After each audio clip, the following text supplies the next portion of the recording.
Hello, happy Monday night. But for me, it might as well be Friday night because I'm of the opinion that Friday is a state of mind and not a time of the week. Regardless of my schedule, I just try to treat any night where I could just enjoy myself a bit as a Friday. So let's get started with play a tiny bit of vanilla Pac-Man, and then move on to Pac-Man Championship Edition for the first hour or so, and then move on to Dragon Spirit, which I actually discovered on stream. I would have went the rest of my life having never heard of this game, but Farenboy86, things are beyond busy. Oh, well, you live quite the strenuous life, and you have quite the ambitious plans to come, so I could only imagine what things are going on over there.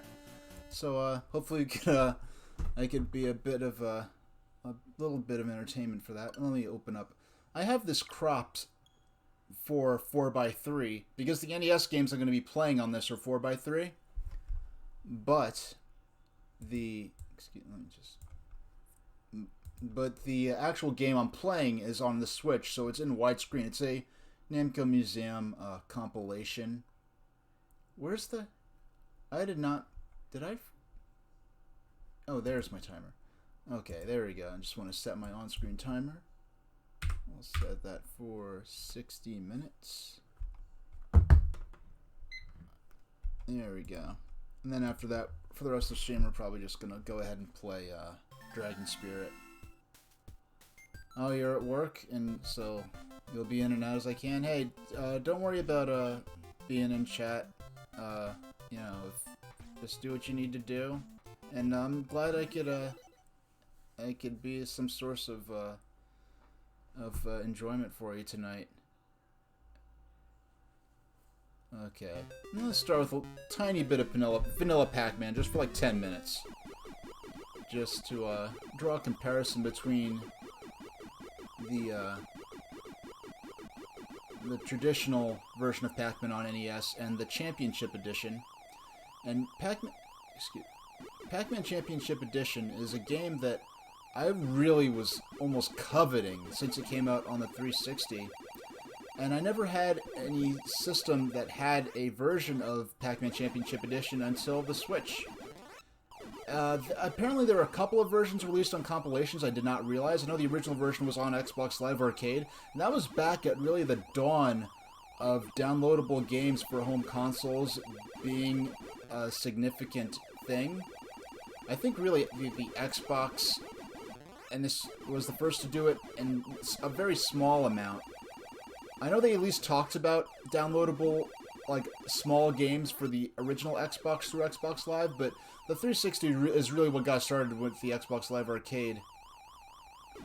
And Pac-Man Championship Edition was one of the first games, really probably one of the #1 games I wanted to play on the 360, which, I just never had it because at that point, by the time the 360 came out, I was in college, and so I had less time, and I was more into platformers than anything else. Most of those at that point were on Nintendo. Like in the generation before, when it was GameCube, Xbox, and PlayStation 2, all three systems had a lot of platformers. Then in the generation where it was PlayStation 3, Xbox 360, and the Wii, most of the platformers ended up sticking on Nintendo. And I guess it seems like a lot of the HD games, wanted to focus on having more realistic graphics. Oh, shucks.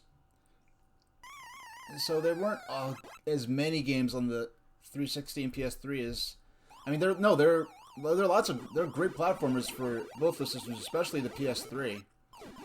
But for me, the Wii was just the one that had the most appeal to me. Plus, I did not have an HD television at the time, so I really wouldn't have been able to get the benefit of the HD graphics of the 360 and PS3. But I did miss out on not having Pac-Man Championship Edition available. Now this version, this is called Namco Arcade Archives. This is Volume 1. Volume 1 and 2 came out the same day.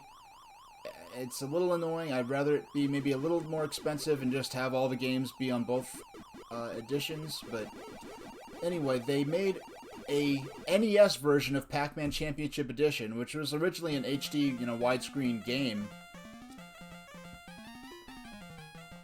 But they actually went back and made an an NES version of Pac-Man Championship Edition, and it is not until this this Namco Arcade Archives release that apparently they had this ready a few years ago, and there were at one point plans to release it on Nintendo 3DS that never panned out.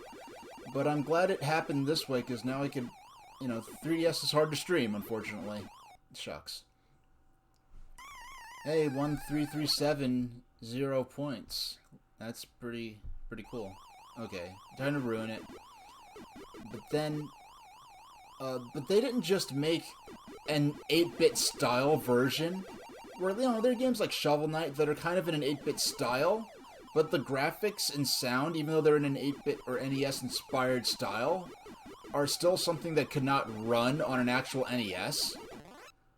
Whereas what they did for this NES version of Pac-Man Championship Edition is they legitimately programmed a real NES ROM file that will run on a real NES or Famicom console. Now, as I understand, the Famicom has an extra sound channel or something like that that the NES does not have.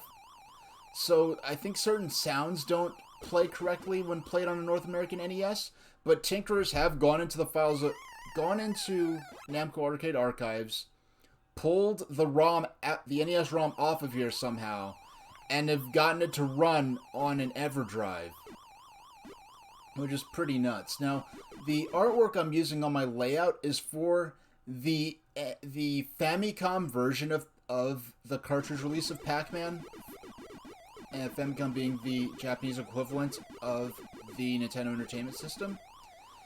And the artwork on the box for the Famicom version of Pac-Man looks more like it should be the box art for Pac-Land, but because it shows Pac-Man wearing roller skates and headphones going through a town, like a tropical town, and that looks more like something from Pac-Land than Pac-Man.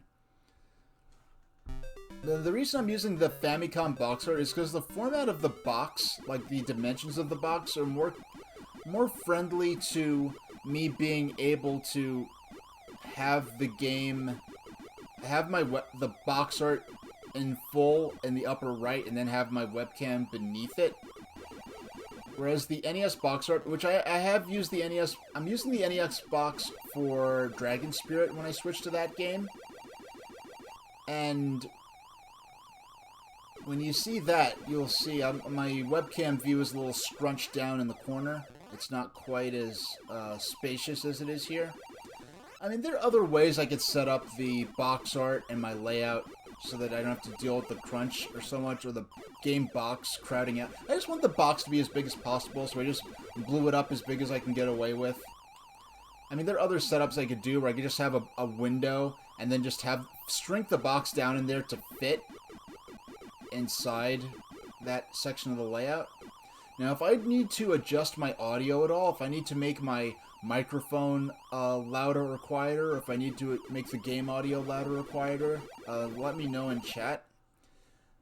Because I do a little experimenting with this, and for some, I guess it's just a quirk of the games themselves, that audio isn't perfectly balanced between these games. I don't know if it's the emulation or what. Because usually if I'm playing...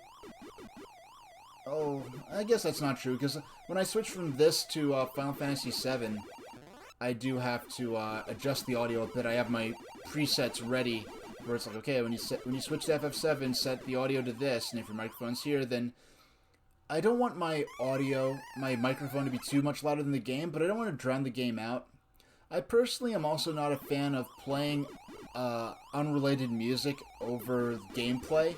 I guess I know some people there are grinding for speed runs, or playing something like a puzzle game where the sound might not be so important, and I can understand them enjoying playing other music over it, but for me, when I want to see a certain game, like if I'm looking for a game rather than a particular streamer, if I search for a game, I want to be able to hear the player, and I want to be able to hear the game's own audio. I don't want it to be drowned out with some music, especially since very seldom is the music they're playing of any sort of music that I'd really care to listen to casually. Okay. There. Oh, Yeah, I fouled that one up. I could have escaped that, but I just wasn't quick enough.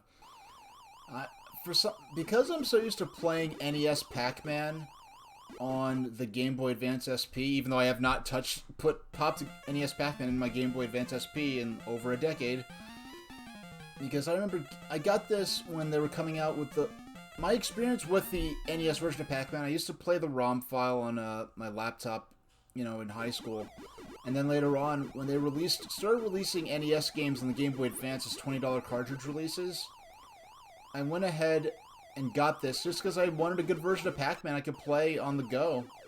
And this was well before the mobile gaming smartphone revolution.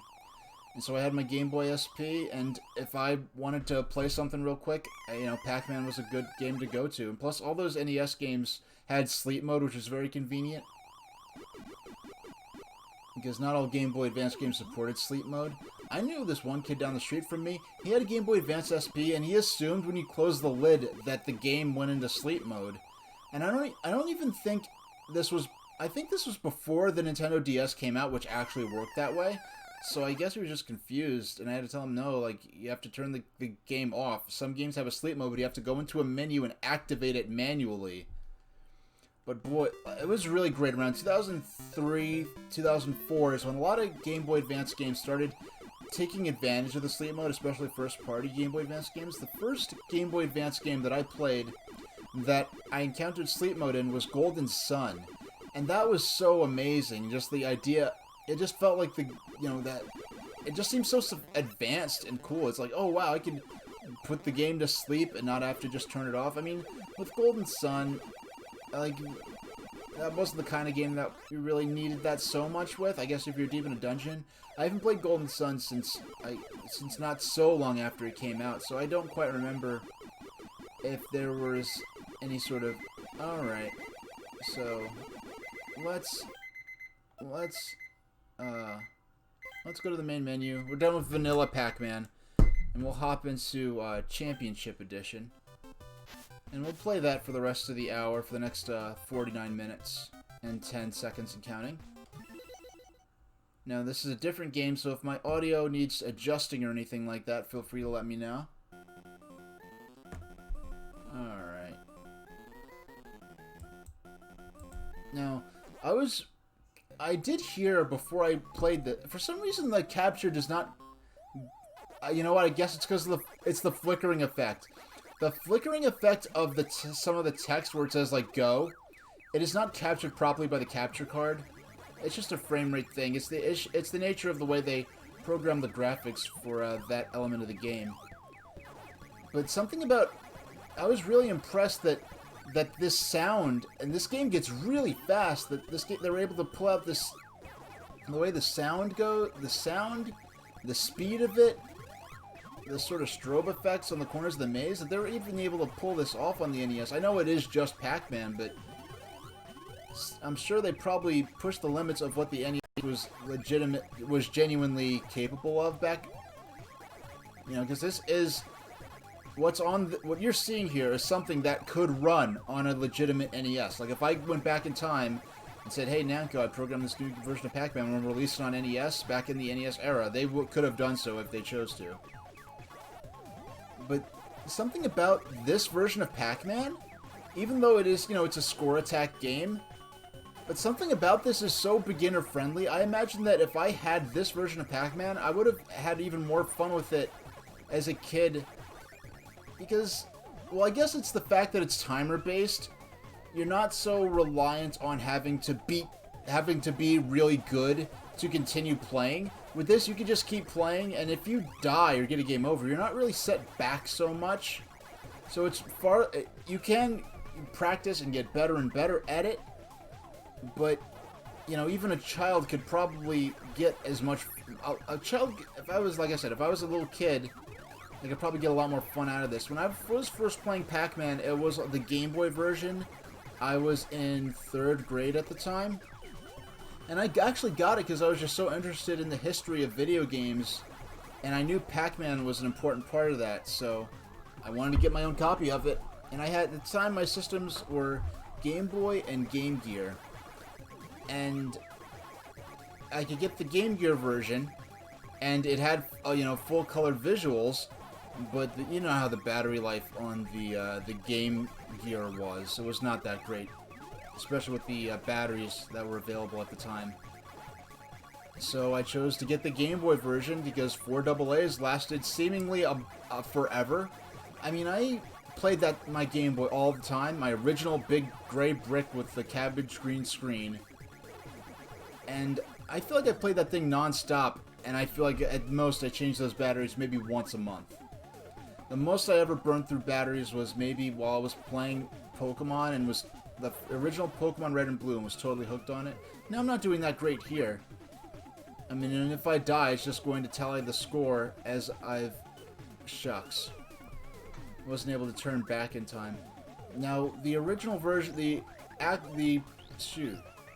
This game is a widescreen game, so it does scroll here.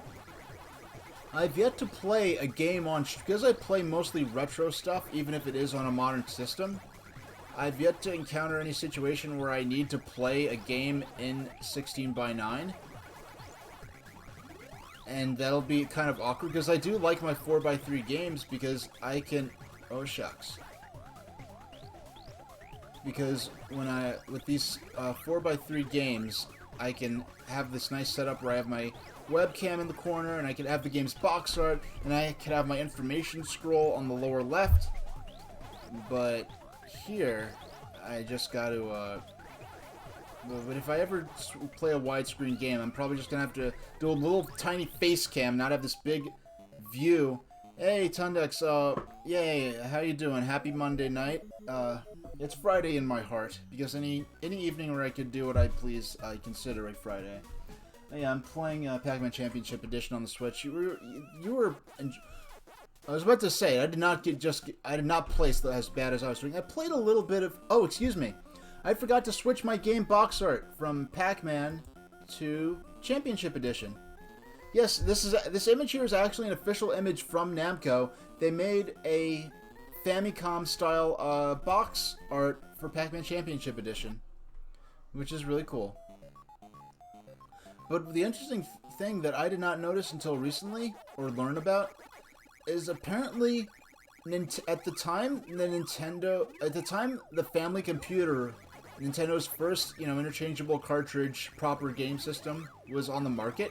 Nintendo did not actually own the rights to the word Famicom, and never used it in official material. The company who owned the rights to the word Famicom was Sharp, who ended up making some authorized variants of the Family Computer hardware, and Sharp would actually call their systems Famicom. Like, there was what they call the Twin Famicom, that was a combination of a Famicom and a Famicom disk system. And, well, it's a Family Computer and the Family Computer disk system.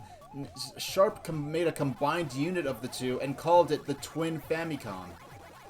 And it's actually rather uncommon. Only fairly recently did Nintendo start using the term Famicom in official capacity. But what really annoyed me was when they made the NES Classic Edition anniversary Famicom with, like, it was red and it had a Famicom faceplate. And for the American release, they just released the Famicom version. It's cool that they made the Famicom version available, but no one in America, like, I remember so many people like, what is this thing? Because this is before, I mean, even now, like, knowledge of the Famicom is somewhat obscure to a mainstream gamer, but I knew people like, what is this thing? Because that never came out in North America. You had to be a hardcore gamer who knew gaming history to be familiar with the design of Nintendo's originally Family Computer. The only Family Computer console I ever saw in person was the one that they often have in display at the Nintendo World Store, now known as Nintendo NYC, in their history showcase. So that's actually the only time I've ever seen a Famicom. It is a cute little system, but I'm not into it enough to justify importing one. And if I were to get a Famicom, I'd get one that's already in North America. Well, one, it's probably cheaper for shipping and, you know, customs fees and stuff like that. But also, I really don't want to contribute to draining Japan of vintage game stuff, because so much of that stuff is leaving Japan for collectors elsewhere in the world, and I don't know. I just kind of feel it's not wrong to import a game or product that you're interested in, but I just rather maybe import one that already found its way to the U.S. Oh yeah. I know apparently there's at least one current version that's on the Switch, which is the only current gen system I have, the only 8th generation system I have. Apparently there's some Namco collection that does have a an actual sort of modern version of it, like a vanilla version, if you will, as opposed to this retro remake. I'm interested to see, because I know there were a couple. There was like Pac-Man Championship Edition, and then they made sort of a sequel. So they've been several iterations of Championship Edition, and I'm interested to see what the difference between them is. Oh boy. Oh gosh. Alright. I just love how it just throws you straight back into the gameplay. I mean, even those few seconds that Pac-Man is sort of rematerializing are kind of frustrating to sit through. Especially when I'm trying to do audio checks on my... Oh, by the way, if my microphone or the game are too loud or too quiet, let me know and I'll adjust them. I was meticulously trying to fine-tune things, but I had to go out, and when I came... Oh, if my stream goes down, it's not because of my internet connection. It'll be because of weird electrical problems in the house, so I'd have to run outside and hit the circuit breaker really quick. So if the stream goes down, if it's not back within a couple minutes, then that's what's going on. I've yet to have that happen on stream in a few weeks, but oh yeah, with my internet connection, I was having a few streams where I was having really bad internet. I upgraded the internet, but the telephone operator I arranged the upgrade with did not. They forgot to mention. Oh shoot! They forgot to mention. Oh, the sound's perfect. Great. Yeah, because of it displays those countdown numbers by. Oh, excuse me. It displays those countdown numbers by flickering rapidly. So my capture card doesn't like where it says finished, but it looks like a mess of garbage because it's accomplishing that graphical effect by flickering, and the Elgato doesn't like that flickering effect. I guess it doesn't agree with the frame rates capture again. Hey, we got second place. Wow, the second best score ever. That's something.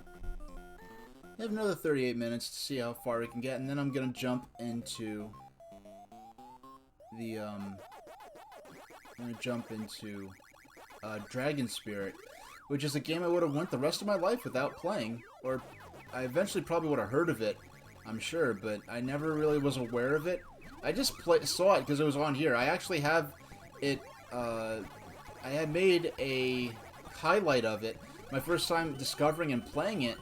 I was surprised. It's kind of like Xevious in that it's a vertical shooter, where you could either shoot forward or drop bombs on targets at the ground. But it is fantasy-based instead of science fiction-based, and it is seemingly very story-driven. And there's sort of an intro level, and depending on how you perform during that intro level, it will affect the storyline and the difficulty for the rest of the game. So it's very interesting. I like shooters. I just don't play very many of them. Shooters in terms of like arcade, like side, like scroll. Oh, yeah, it just doesn't quite agree with it. But it's not something that is affecting the gameplay, so I'm not so worried about it. I'm probably now for my stream tomorrow and the next day I will be playing Final Fantasy VII. Tomorrow I'm probably gonna make it out of Midgar, and then I'll just see how far I can get out of Midgar. I'm at the very least probably gonna get to the first. I mean, at least gonna get to Junon, I'm sure, maybe to the first Genova fight, and that's really as far as I played back in the 90s.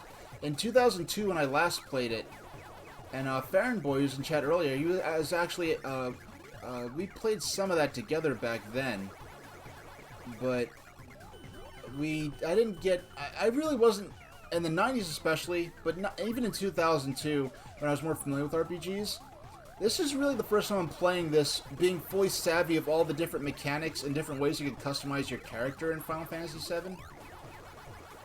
Because it could get really complicated. Even just navigating the menus, I still have to sort of reorient myself between play sessions. Thing like, okay, here's how I do this, here's how I equip weapons, here's how I equip... I mean, Midgar is such a... Even Midgar alone is such a fantastic and compelling setting that the whole game could have taken place there. So when they announced that Final Fantasy VII Remake was going to be a multi-game project, I was like, hey, they could take Midgar and make that an entire game. And that's exactly what they did. So I feel really kind of vindicated in that sense. Now, I don't agree with the way they handled everything, but I'm... yeah, I'm probably just gonna play, and where I'm gonna play to is probably a quarter of the way through Disc 1, where I'll probably end up dropping off. I'm definitely not streaming FF7 past, tomorrow and the next day, because I'm streaming the next 2 days, 2 in a row, at, what time am I streaming tomorrow and the next day? I'm streaming at 3 o'clock, tomorrow and the next day, 3 o'clock Eastern Standard Time.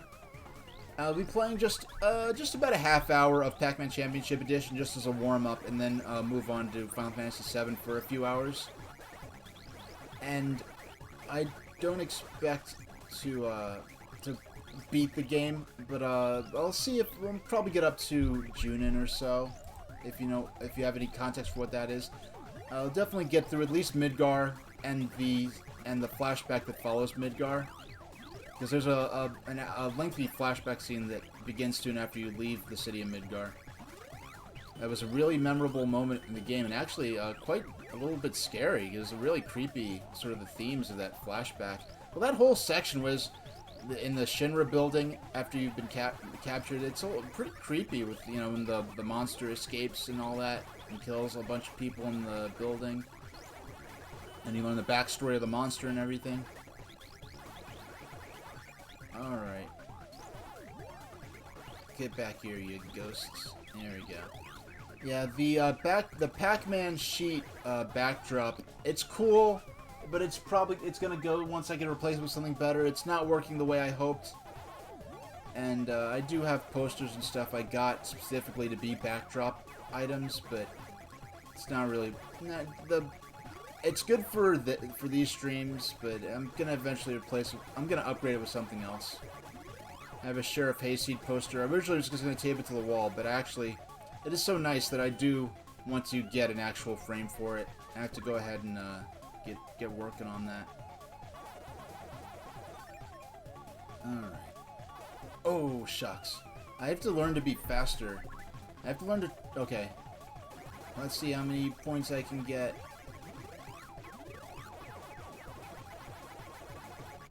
Alright. Yeah, nowhere close to my high score, but it was still a lot of fun, which seems to be the general theme of things.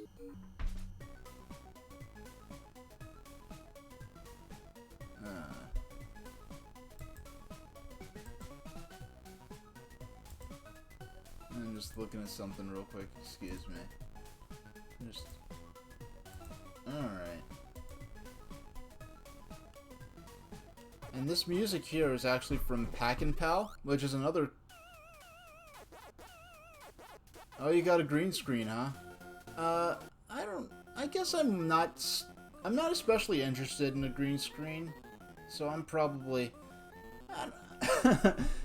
I'm probably just gonna stick with some form of physical, real-life representation of my current background. But, what were you thinking about doing for your backgrounds? Are you gonna do something like, like you're on the deck of a starship or something, or are you just gonna play it low-key and just have some sort of cool pattern, or have your gameplay behind you and just have your head and shoulders cut out as like a silhouette, or what do you think you're thinking about doing for your green screen?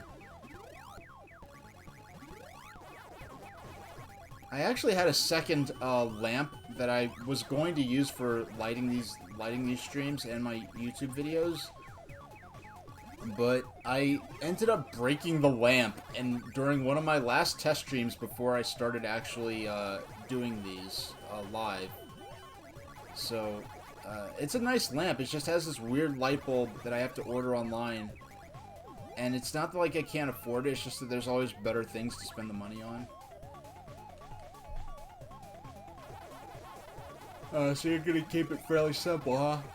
I mean, I guess I maybe would be interested in using a green screen if I could use it to help manage when I'm actually playing modern games and I have a when I have a 16:9 game that I'm playing and I want to just I had the utmost confidence I could double back in time to not get eaten there, but that's not what happened.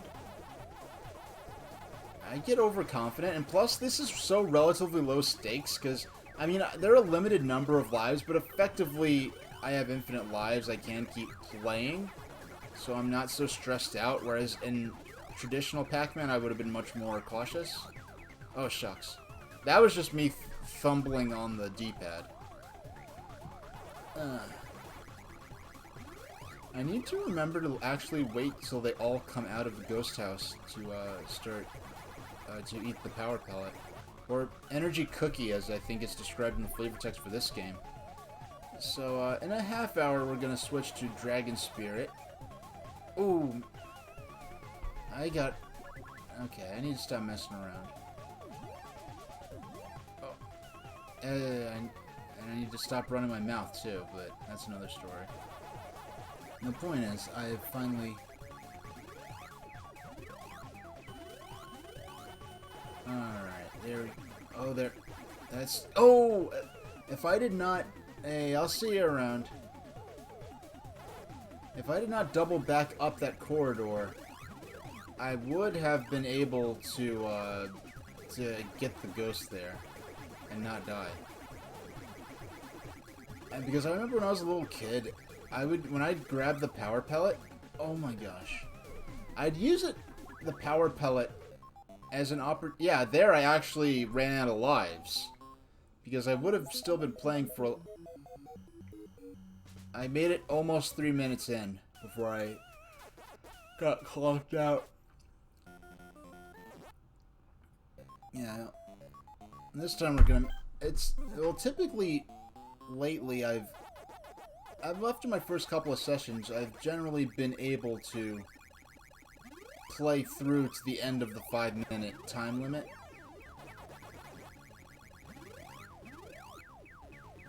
Okay. And the more dots you eat in a row, the more of the higher score you get. And I do need to go down here and get... Oh my god. I keep getting so overconfident that I could grab it and then double back before he eats me, but that's not how it goes. I mean, it's not really eaten. Well, in the show, they call it, well, the old Hanna-Barbera Pac-Man cartoon, they call it getting chomped. Where they just sort of chomp at them, but don't actually, like, swallow. It's just weird. That show was weird. But at the same time, how do you make a coherent narrative out of this? I mean, making a ripoff of the Smurfs was as reasonable a solution as any they could have possibly come up with. So, bless them. And I just love how ridiculous that show was. Just like... I mean, half of Hanna-Barbera shows in the 80s were either Scooby-Doo ripoffs or Smurfs ripoffs. I mean, heck, I think they're already doing Scooby-Doo self-plagiarisms in the 70s already. Because they'd always have these shows where there were a few teenage kids, and then there were some kind of gimmick characters, either a talking car, or a talking dog, or a ghost, or something silly like that.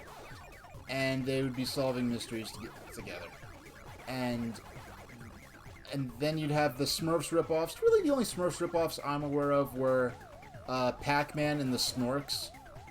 And Pac-Man was much more flagrant than... Yeah, Pac-Man was much more of a flagrant Smurfs ripoff than the Snorks. I believe they made the Snorks because they lost the license for the Smurfs. and they just wanted to have something similar.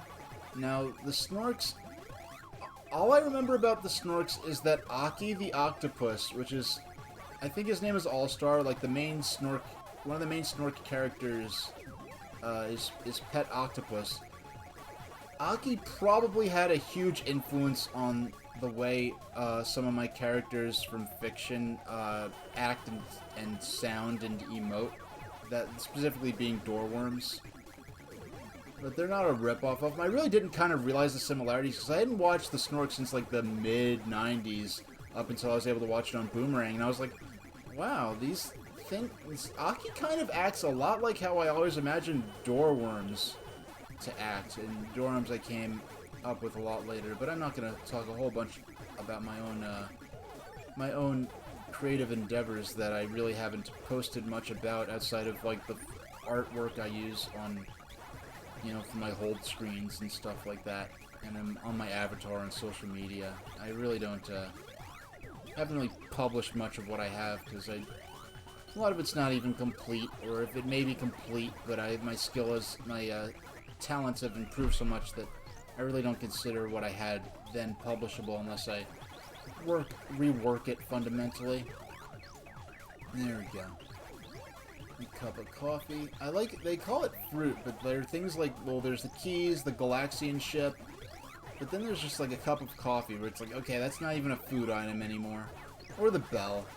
I mean, the fruits and the bell kind of fit together if you consider it in terms of like a slot machine kind of theme.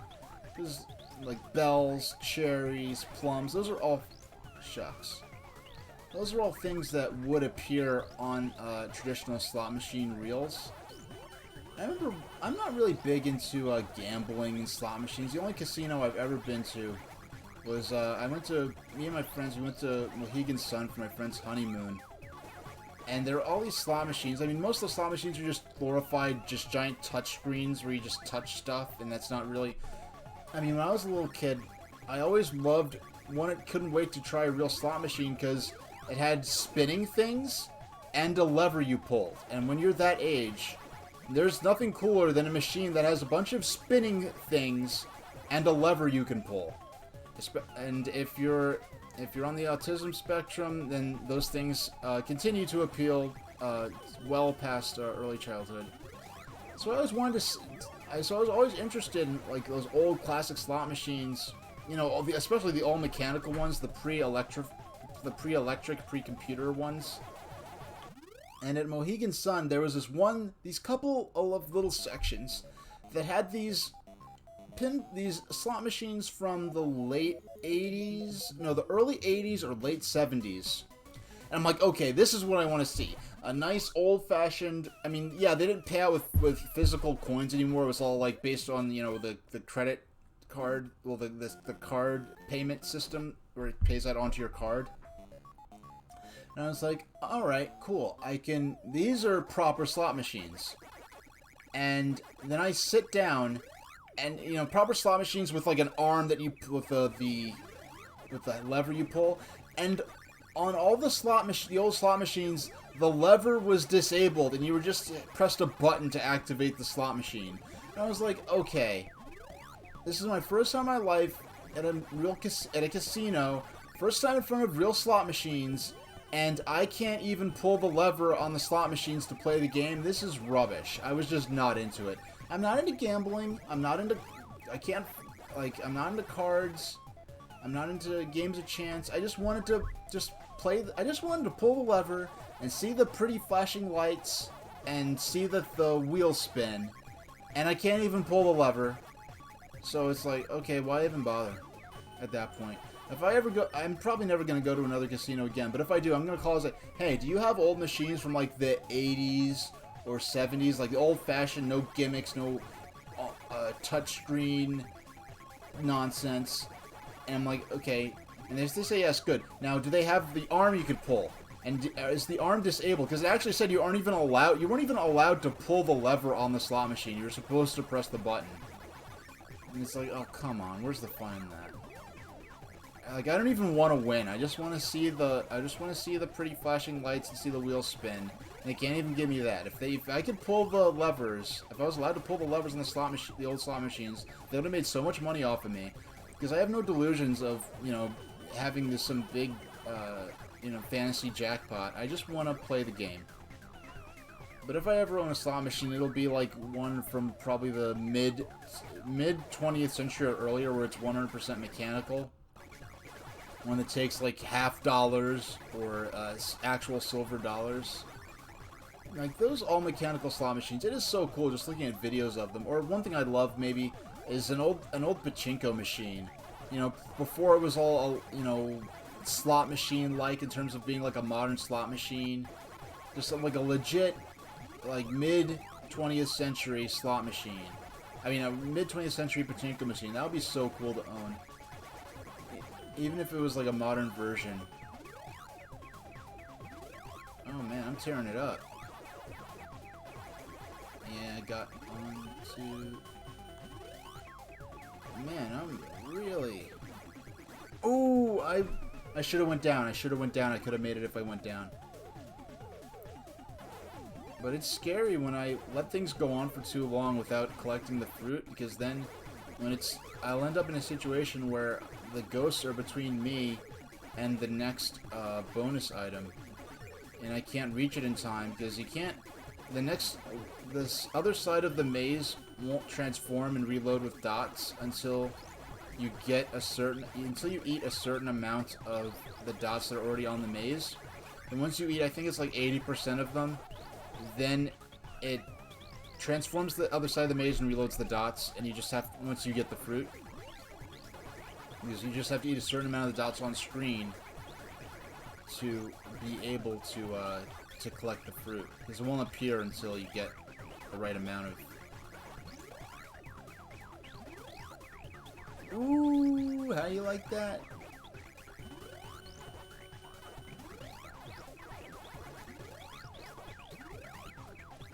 Oh, I phased right through him. I just got lucky there.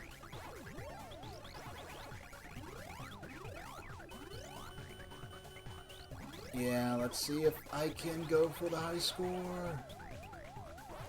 Yeah, that time I was going to end up getting trapped if I did not take the initiative. Oh my gosh. Oh yeah, old pinball would be more satisfying. Hey, Azure Est. You had, yeah, thanks for, yeah, sorry, I just noticed you. I didn't know if you said that, how long ago you said that. Because whenever, once you type in chat, I don't see it until, it doesn't appear, like, whatever you see me doing or saying is something that I said or did 30 seconds ago, because there's a time delay on this. But when you chat to me, I see that instantly. Or at least it appears on my broadcast software instantly. But you don't see my reply to it until at least 30 seconds later.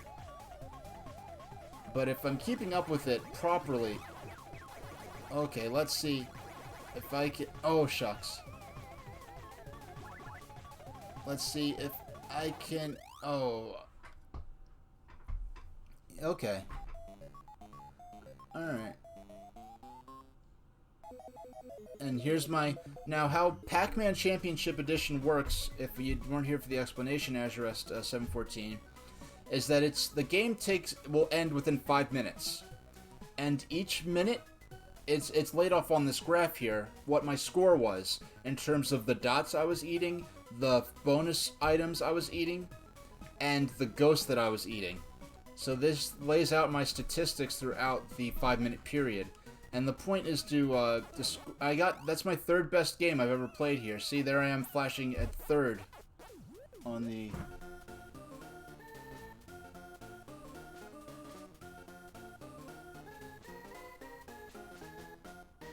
Excuse me.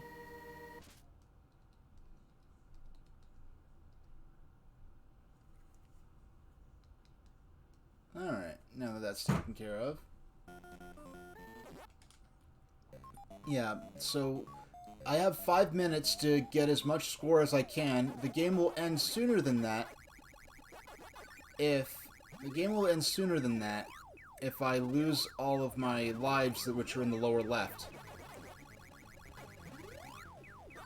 But it's very generous with lives. Generally, that the game won't end due to failing to collect the due to running out of credits or lives. And what'll happen is, when that fruit is there, watch what happens when I touch it. When I touch the fruit, when I collect it, I get points, and then there's the other half, whatever side of the maze the fruit is on, the other side, when you collect the fruit, the other side of the maze will transform and refill with dots. I think I have to eat about 80% of the dots that are on the maze in total to make the fruit appear. So if I were to do really good but then stop eating the fruit, the rest of the maze wouldn't end. There's no mechanic like traditional Pac-Man where if I eat all the dots I'll go to the next stage. This is the only stage that I play indefinitely and score as many points as I can. Okay, there we go. And this format is particularly, it's really kind of oriented, they use this a lot in tournaments. They've had several famous tournaments using this game, or different versions of it. Traditionally, Pac-Man Championship Edition is depicted with modern visuals. It's still a two-dimensional maze game, but it'll use modern visuals, and it'll play on a wide display where it won't have to scroll like this.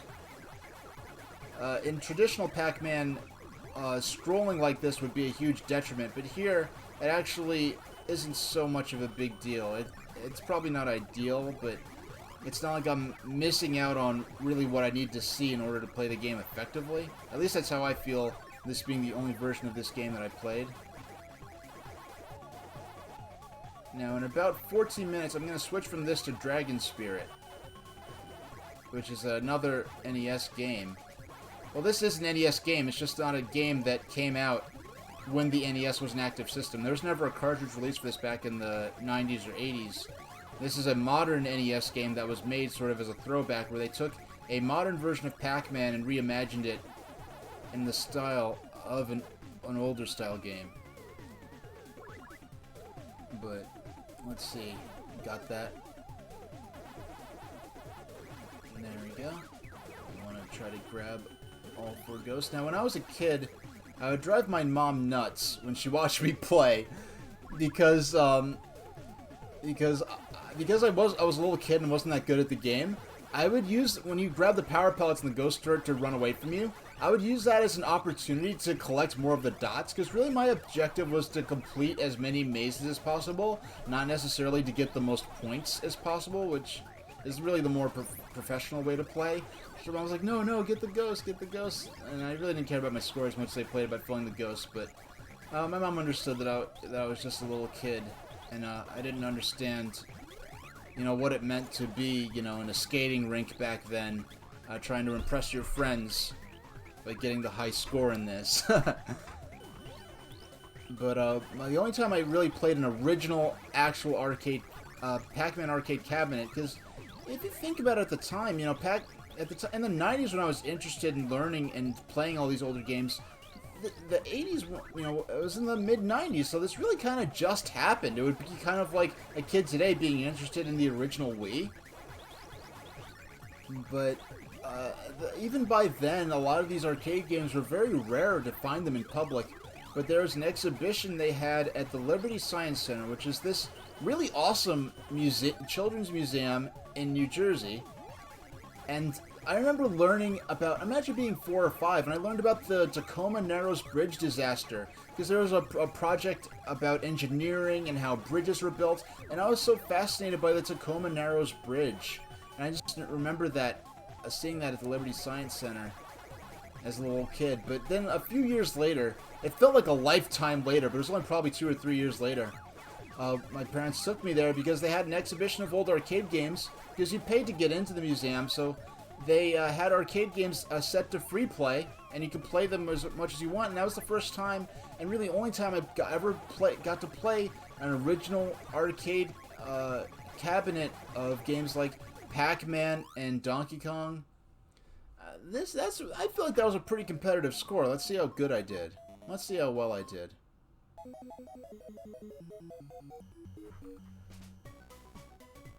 Yeah. Oh, I got 3rd place. So, and that's one of the sort of downsides to besting your old scores is that each time you do better, it's harder to do better again.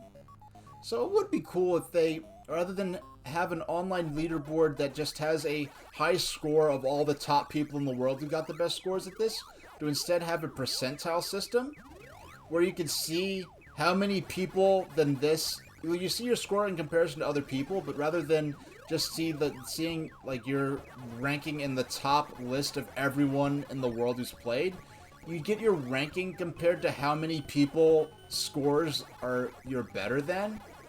So it's kind of a percentile system rather than just a pure, you know, best in the world system, which I think would be much more interesting because as more people start playing and more people fall off of it, you know, you get a relative sense of how good you're doing compared to everyone else, as opposed to just how bad you're doing compared to the best players in the world who probably practice this for hours on end. Whereas as much as I love this, I've really only have played this on stream. And the first time I played this was on stream, and I've really only played this while I was streaming. Now, in about 10 minutes, I'll switch over to Dragon Spirit. But how I'll do it is, once the 10 minutes is up, we'll see where I'm at in terms of, because of the way that this game is structured in 5-minute blocks. I mean, I did get a game over at one point and end the game a bit early. Put 25% in the garbage every time. Azra says, play 25 cents in the garbage to play every time you get that authentic 80s feeling. I'd probably have to throw maybe $1.50 to get the, you know, accounting for today's currency rates. I'd probably have to throw in $1 to get to feel the real sting of that at the time.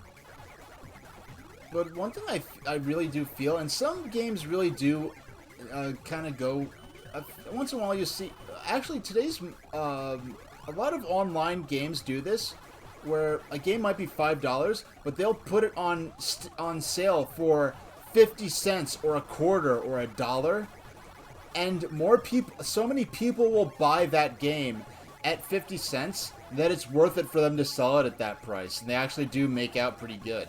I know that happens a lot with like Switch and Steam indie games, smaller developers, when they put their games on sale at extreme discounts. So many people will buy it but I feel that way with arcade games. I feel like if you've made a lot of these games that are $1 or $1.50 now, if you made a lot of those games, well, this isn't an economics lesson. I'm just I'm just running my mouth as I play, but if they made a lot of arcade games 25 cents instead of $1, I feel like a lot more people would would put in more play sessions, so you'd end up actually getting more money out of individual players and out of the public in general. Alright, there we go. You just gotta grab that bell. Oh, they line themselves right up for me to eat all of them. That's very, very convenient of the ghost to do that for me. Now, I didn't actually eat any of the ghosts with that pellet, which is a little embarrassing, but we'll make up for it here. Grab him. Now, I should have waited a second. Let that go. Oh, that was just me pressing left when I meant to press down. Not quite. It's so fast-paced that it's easy to... Oh, I should have went down and went for the power pellet. I let them trap me there.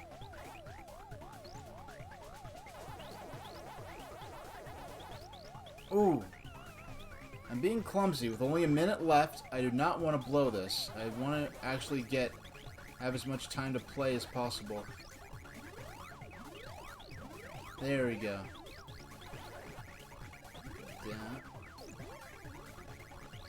Did this game come with a seizure warning? No, it did not, but I'm very sure that they tested this. Hi, Paranoid Android. I'm very sure nowadays, I'm very sure they tested this to make sure that it's safe. I know even with the last Star Wars movie that came out, they had warnings about, if you're photosensitive, there may be seizure-inducing imagery in this movie. But it's what really impressed me, Paranoid Android, this is that what you're seeing here, I don't know if you're aware of this, this is on Pac-Man, this is Pac-Man Championship Edition and NES D-Make of it, was included as part of Namco Museum Archives Volume 1, which is on Switch and PS4 as I understand. And this game is actually not just NES-style graphics, this will actually run on a real NES, and people have pulled the ROM file off of this game and got it to run on a real NES using a flash cart.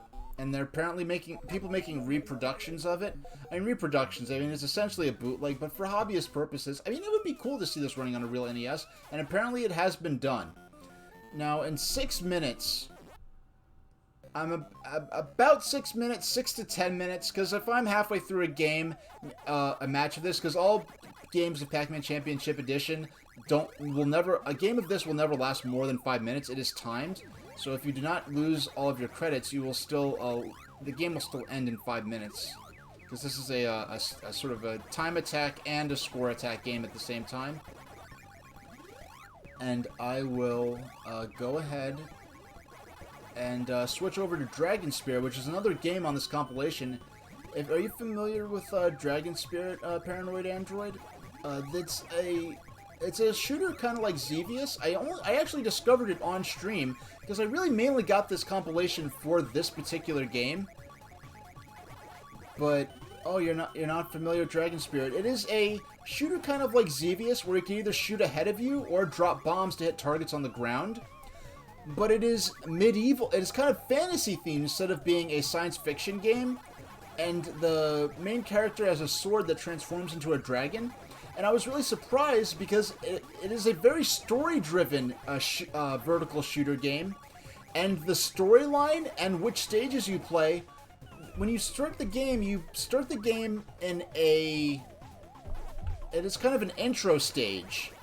And depending on how you perform in the intro stage, not only will the difficulty of the game and the types and which stages you will play will change depending on how you perform in the intro stage, but also the storyline of the game will change based on how you play the intro stage. I was very surprised when I first got into this. I first just booted this game up. Oh, it's a shooter where you're playing as a dragon. Let's see what's going on here. And I was like, okay, what's going on? I just died, and now I'm playing as someone else. And then I played again, and I didn't die in that intro stage. And, oh, now I'm still playing as the person from the beginning? And each time you beat a stage, there's a cutscene with some lore dropped in it. So it was a rather ambitious game. The Japanese commercial, which I went and watched after first discovering this game on stream, I actually put that as a highlight. I put that as a highlight on my channel. My 10 or 20 minutes of playing the Dragon Spirit for the first time. And the Japanese commercial for this calls it a romancing. It calls it a romancing shooting game, which I think in Japanese may refer to either the medieval fantasy theming of it, or it may refer to the fact that it's just story-driven. But I was very surprised to learn the graphics, the pulsing maze, this awesome soundtrack, the extreme speed that the game moves at. All of this is possible on an actual NES. It's not like Shovel Knight, for instance, where it is NES-inspired graphics and sound, but it's not possible to run that game on a real NES. It's using the modern hardware to do different physics things and different audio elements that couldn't be done on an NES. Whereas this has been successfully run on a real NES, even though it was released on modern systems. It is ultimately an NES ROM file running on an NES emulator that was, included as part of this game. Now, what's going on here is that I have 5 minutes to get as high a score as I can. When I grab the bonus item, the other side of the maze transforms. The bonus item will not appear until I get about 80% of the dots, or even 90%, I'm not sure. A certain percentage of the dots I have to eat in order to trigger the fruit to appear. When I get the fruit, I will not only get bonus points, but I will also trigger the other side of the maze to transform. There is no element, like in traditional Pac-Man, where I'm aiming to clear all the dots and then move to the next stage. This is the only stage I'll play. I'll play this indefinitely. Well, until the time runs out. Now, see, I have to get that... I have to reach that threshold of dots eaten in order to make the bonus fruit appear, and once that happens, the other side of the maze will transform. Because there I was set up that I could immediately go back into the game. Romanticizing, maybe? That's possible. And plus, when they say romancing shooting game, they literally use the English word romancing. And so sometimes, as I understand, they use kind of ornamental English in Japanese advertising and communications where they're not really trying to communicate in English. Like, they're not trying to... They'll use it sort of ornamentally, I guess is the best way to put it, where they'll use English words to express certain ideas. Like, for instance, like the new Super Mario Brothers games, in Japan, those games aren't called, like, I believe the Japanese word that would be the equivalent of the English word new is Shin. So in Japan, it's not called Shin Super Mario Brothers. In Japan, it is called New Super Mario Brothers, where new doesn't really have to do with the timely element of it. It has more to do with the idea of being enhanced or improved. So it's sort of the Japanese equivalent, the English equivalent, if they were to translate the meaning rather than the literal word, would be more like Super Mario Bros. Plus or Super Mario Bros. Deluxe, which was an actual game. Like on the side of fireworks. Super happy, fun, screaming fun fountain. You know, I saw some fireworks for sale at a warehouse store right before the 4th of July. And the fireworks are kind of themed. There was one called Narrow Escape, and it shows a guy in, like, a Jeep. Oh, that's my timer to remind me to, Actually, why don't I'm going to... Yeah, I'm going to reset the game. I'm going to set my timer for just 5 more minutes. We'll do one more session of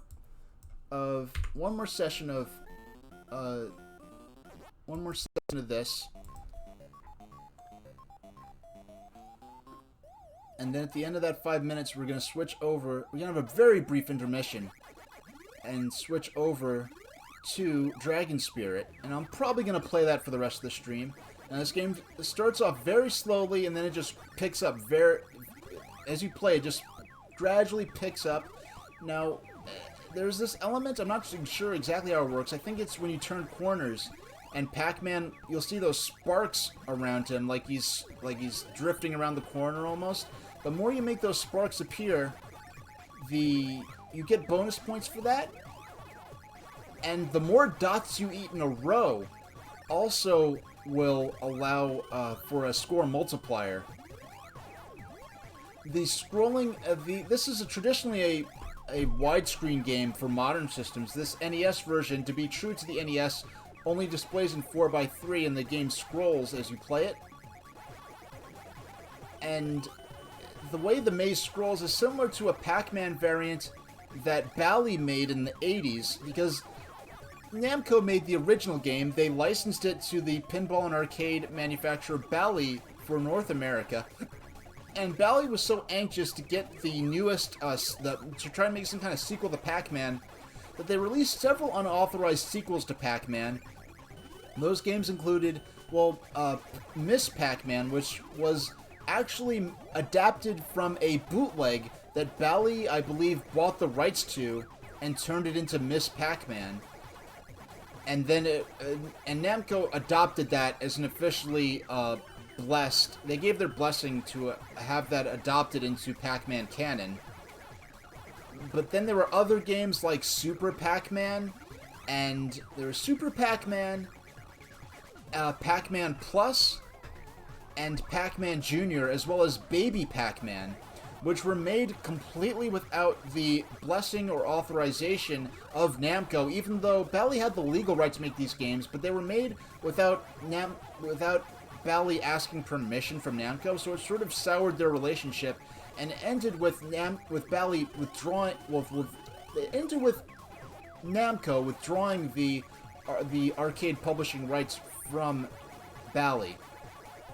And while some games like Pac-Man Plus, Super Pac-Man, were eventually sort of adopted by Namco as legitimate Pac-Man games and included on compilations like the Namco collections on PlayStation and Wii and so forth, or things like the Namco arcade plug-and-play joysticks where you could play Pac-Man as well as Pac-Man Plus and Super Pac-Man, and but for whatever reason, they never again released Junior Pac-Man, which was like this. It was a Pac-Man game where you played as Pac-Man and Miss Pac-Man's child, and he had a little beanie on his head, and it was a gigantic maze that actually scrolled, and the maze was so difficult that they actually rewarded you with a cutscene every single time you beat a maze, whereas in Pac-Man and Miss Pac-Man you only got rewarded with a cutscene every several levels. In Junior Pac-Man you got one after every level, as I understand. And the bonus items, which I think the first one was a tricycle, it bounced around the stage like in Miss Pac-Man, but in Junior Pac-Man, when the bonus item or fruit, I guess we'll just call them bonus fruits, when the fruit traveled over dots that hadn't been collected yet, it turned them from small dots into big dots, not power pellets but large dots. Now, Junior Pac-Man would collect additional points for running over those larger dots, but the downside was that he moved much slower over those dots, which made him very vulnerable to ghosts. So it was kind of a double-edged sword. Either you could let the tricycle or the whatever bonus item on that stage move around the stage and let you collect. Oh, you have the Pac-Man Fever record album somewhere. My mom got me this Pac-Man bedsheet from the 80s. I keep my exact age a mystery.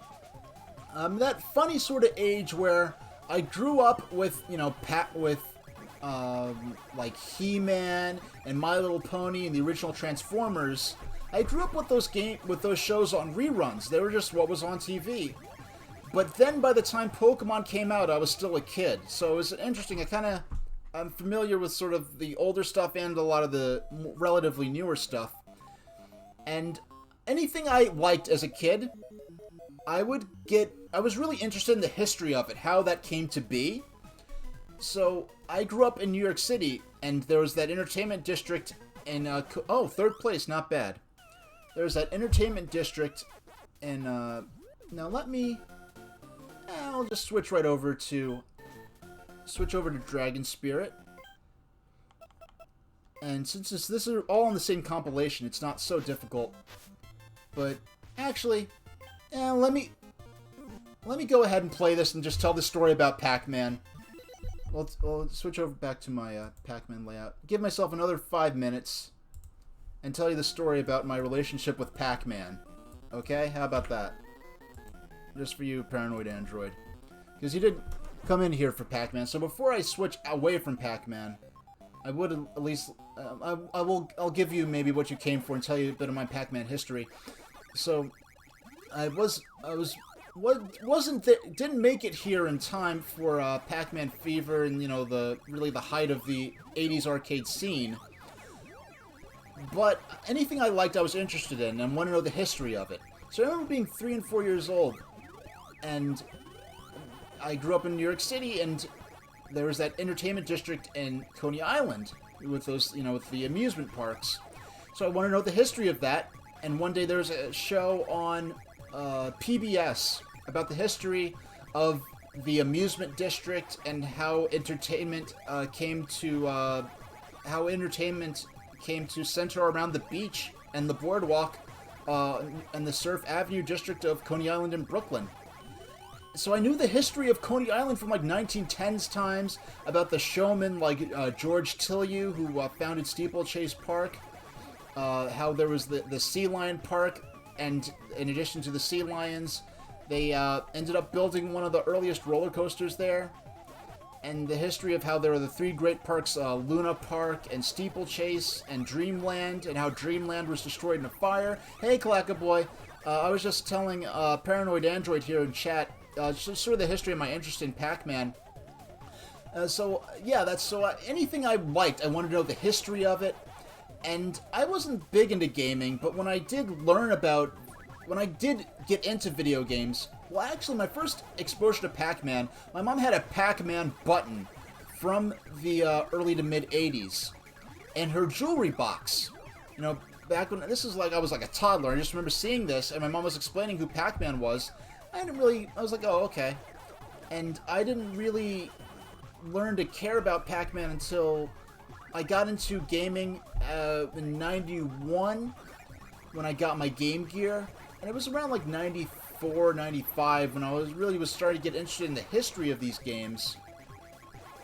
Oh, you got a crepe, huh?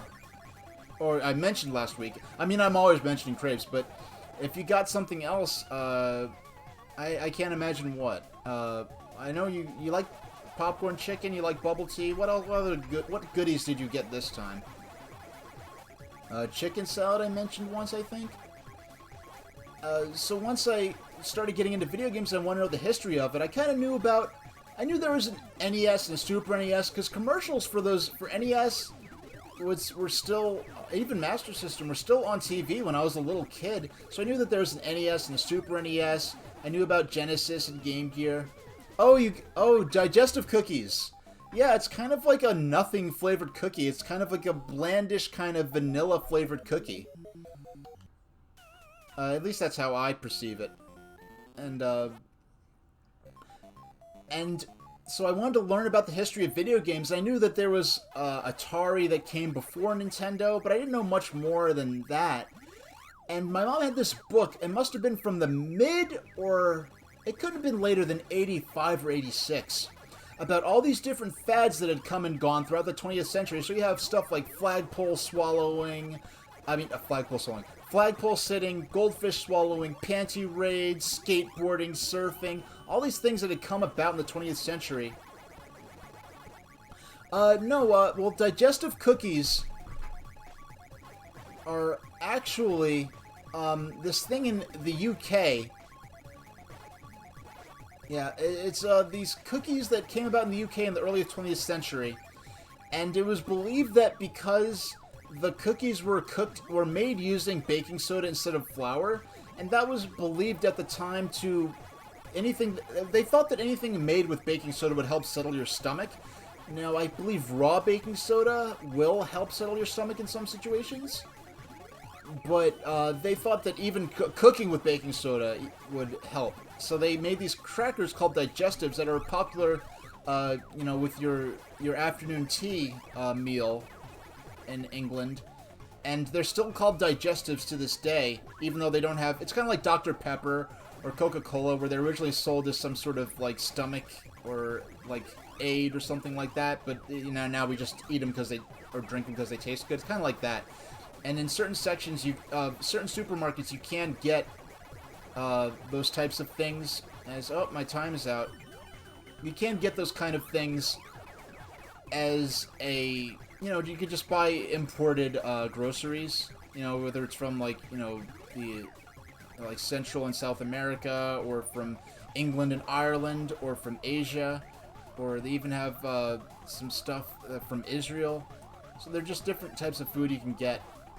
And so once I was interested, so I had this book that had all these fads. This is my mother's book, actually. All these fads that had come and gone in the 20th century, and one of those chapters was about Pac-Man and video games. And the chapter was called Pac-Man and Video Games, and it is really referring to games in the video games in the past tense as something that happened that's no longer a thing. Because it was kind of like once the arcade scene started dying down, but the home scene really hadn't been re-established with the Nintendo Entertainment System, so I was really referring to video games in the past tense. And this was really probably one of the first sources where you could read about video games. Yeah, my mom sounds pretty cool. You should probably meet up with her sometime. If you send me a whisper, and I'll give you her number and address, and you could drop by her place sometime. Now, that's probably a little too much information, but I'm sure you'd probably get along pretty alright with her. Azure 714. But yeah, this book was likely one of the first sources where you could read about video games, because this is before there was even really any sort of sense that this was something worth recording or learning about.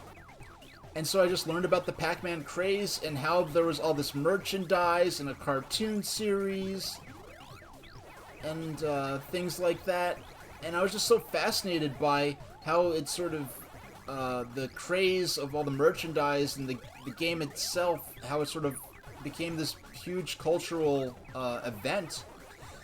And I was so fascinated by it, and I wanted to learn everything I could about it and actually play the game, because I didn't have any Pac-Man, even like, I had an arcade near me. It was a roller skating rink that had a lot of old at the time, especially old now, but at the time it wasn't really that old, but a lot of 80s arcade cabinets, and Pac-Man wasn't among them.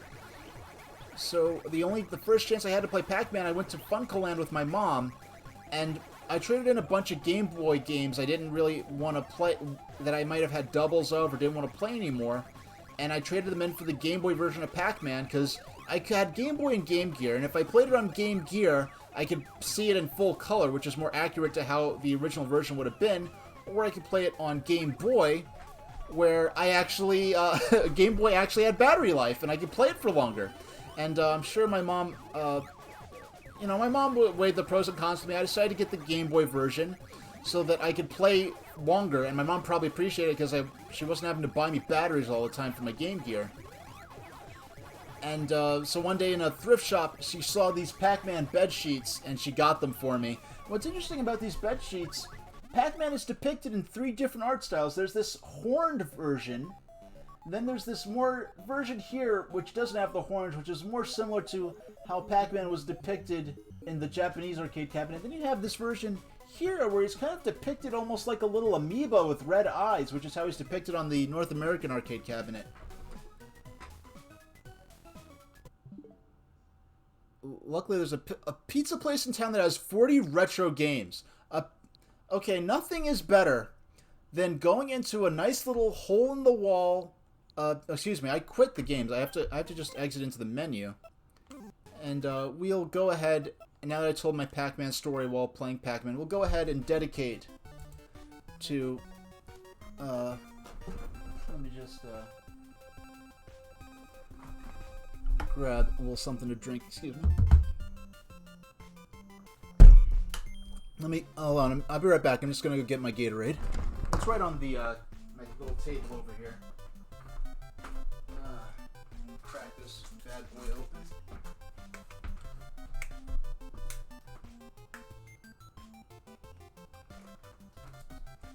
And just rub all the condensation off of the bottle. There we go. And just reset my timer. Yeah, nothing's better than going into a nice little hole-in-the-wall pizza place. Because those are the places that always have the best pizza. The little random, strip mall tucked in between, like, the DMV and... Excuse me, let me just... Yeah, let's play for... I'm going to play this for 90 minutes and then maybe take a little 5 or 10 minute break. But, we'll go over to Dragon Spirit and get into this game. Now, I'm going to let the intro play out. Oh, pole position Tron. Oh, you should have seen me. The first time I ever played Rally X, I knew about the game for years and years. There was a Rally X at the roller skating rink I used to go to in the mid-90s.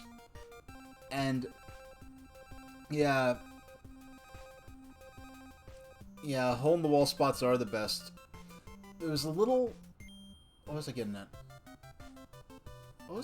I have to reach out to remember. Oh, yeah. There was a Rally X machine, and it was broken. And I never got to play it. So when I got one of those plug-and-play joysticks, I played Rally X for the first time. Imagine going into Rally X thinking it's going to be a racing game, and then it turns out that all the red cars are suicidal and trying to crash into me. I'm like, what kind of race is this?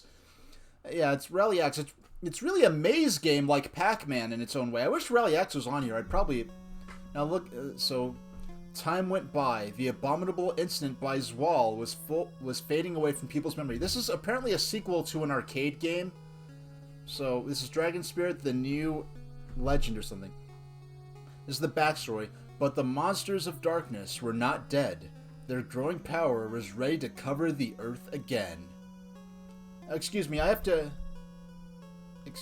pause. I forgot, I have to change my category to Dragon Spirit.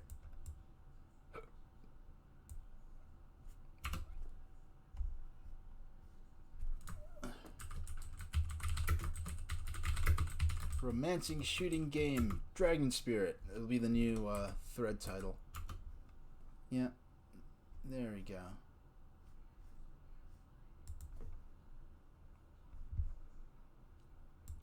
Yeah, you could drop smoke bombs to confuse the red cars, because those red cars are vicious. They're not like the ghosts in Pac-Man, but they.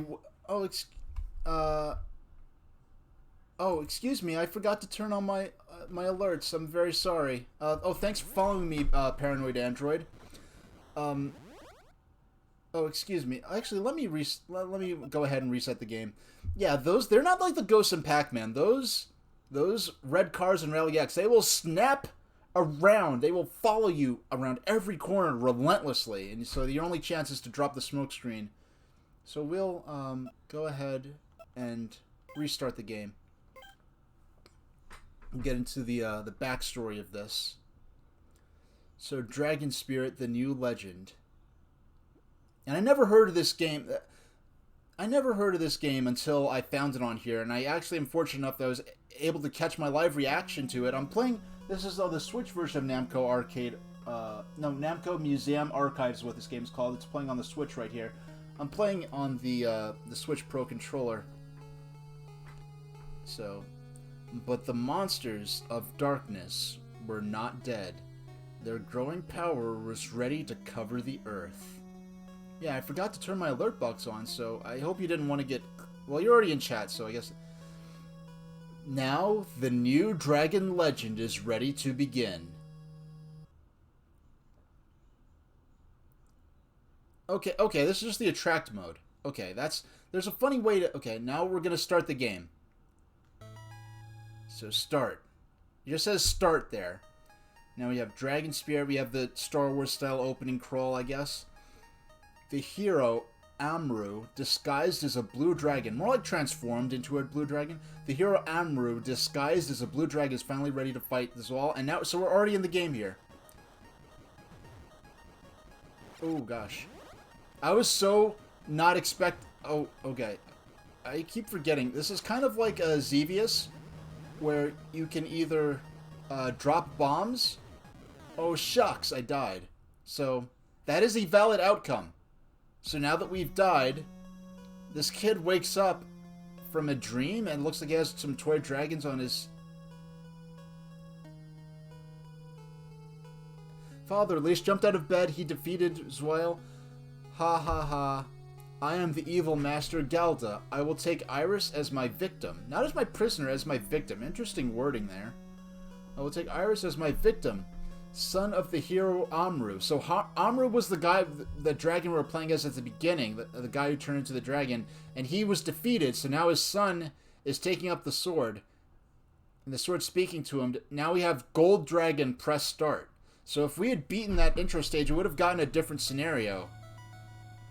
There's a hot dog place in town with a multi-game game-to-person table with Rally X on it. It's usually what my kids play. I work the smoke and they drive. Oh, okay. Oh, that's a cool way to do two players on there. So one of you is dropping the smoke to throw the crazy cars off of you, and the other is operating the car. That's cool. I've never played the original arcade version. I've played the Namco plug-and-play joystick version of Rally X. And it's funny because I had two joysticks. One had Rally X, then there was the other one with New Rally X. And New Rally X is a lot more difficult than Well, New Rally X, actually, it's easier. It's actually a mod.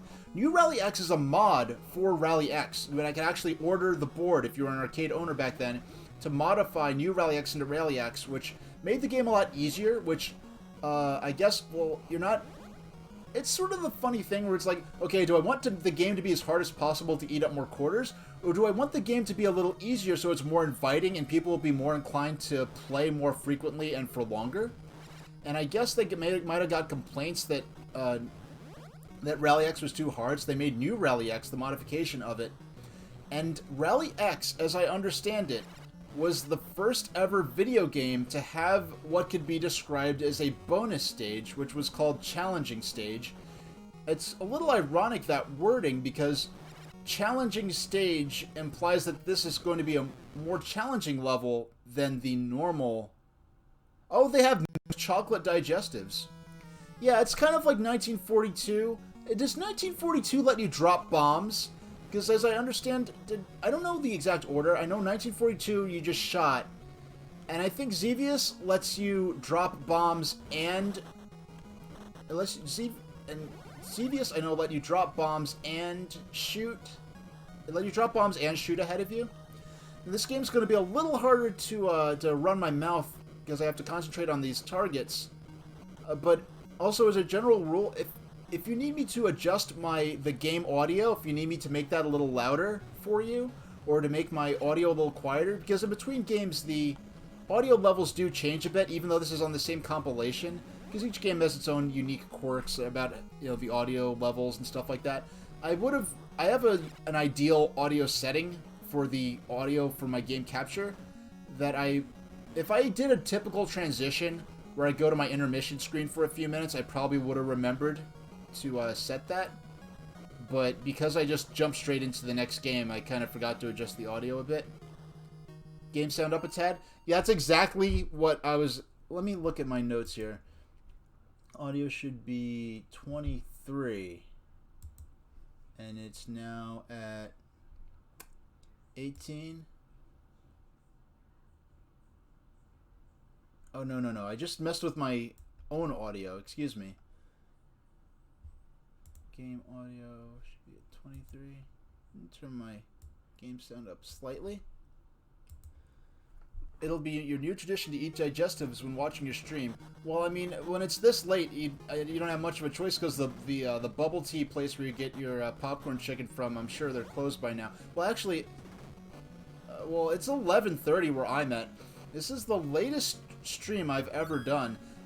I tried to do a late night stream last week, but I was having internet problems, but now the internet problems are solved because I upgraded my internet to really a faster internet than what most people in the country have access to. Oh, shucks. Right at the boss, too. The Paleozoic era. Now, this is kind of unique among shooters because most shooters are typically futuristic, or 1942 can arguably be considered a period shooter set in, you know, the 1940s. But this is set sort of in a fantasy zone, or fantasy zone. That's a different game entirely, which I would like to play on stream eventually. I'd like to have the actual cartridge for Master System for Fantasy Zone, though I do have that game on the Wii's Virtual Console. But now that I have a Master System compatible, now that I can play Master System cartridges, and I have played Master System cartridges on stream. I've played Sonic the Hedgehog for Master System, which there are probably still some VODs available of that. If you type in !VODs in chat, you can see the YouTube link to my channel where I have all of my VODs from my previous streams as unlisted YouTube videos. The playlist is public, but the videos themselves are unlisted, so only the people who want to see the VODs will have to deal with them, because I don't want to spam my channel up with just unabridged gameplay videos. But you can see where the streams where I played Sonic, and this is my 22nd stream, I believe. Really, it's only with my 20th stream or so have I really felt where I'm like, it's kind of like the first 5 times they flew the space shuttle. Those were considered test flights, and after that, then the shuttle was considered fully operational. The first 20 streams were just a lot of ironing out kinks and going through problems. I mean, considering that I hadn't upgraded my internet, it's really a miracle the streams went so relatively excellently, but occasionally I'd have problems. Okay, so I beat the boss, and what we're going to see is, yeah, it's kind of an anachronistic, so now we have this person. I'm a maid of Arlia. I was caught by the monster of darkness, which I guess is that Dark Lord guy who kidnapped our sister, I think it was. I'm a maid of Arlia. I was caught by the monster of darkness. Oh, excuse me. My friends are also prisoners. Help them and bring back the light again. So now we're going to Area 3. We're not going to Area 2, we're going to Area 3 because we're going to play a slightly easy... It gives us a slightly easier set of courses where I guess we don't have to play the intermediate levels, I think is what's going on here. And the storyline's going to be a little different because now we're playing as the son instead of the father. Whereas if we had beaten that first stage successfully, we'd be playing this game as the father who turns into the blue dragon. Whereas the son, there's a magic sword, if you saw that in the intro, where when he grabs the sword, he turns into a dragon. And the father turns into the blue dragon, which is sort of the normal game. But then the alternative scenario is this here, where if you die in the introductory level, the son turns into the gold dragon, which is what we're playing as now. Oh my gosh. Yeah, this... So I don't know if this is... skipping... I don't think the stages skips in difficulty, but we just don't have to play the intermediate stage. So on one hand, I think it's a little easier in the sense that you don't have to clear as many stages to get to the end. But on the other hand, you are skipping in difficulty apparently, because this is stage 3, straight from stage 2. The introductory stage does not count as one of the stages because that's sort of a storytelling device, and to determine how the rest of the scenario is going to play out. Oh my gosh, that green... Is that green stuff? Do I have to shoot through that? This is the furthest I've ever gotten. This is the furthest I've gotten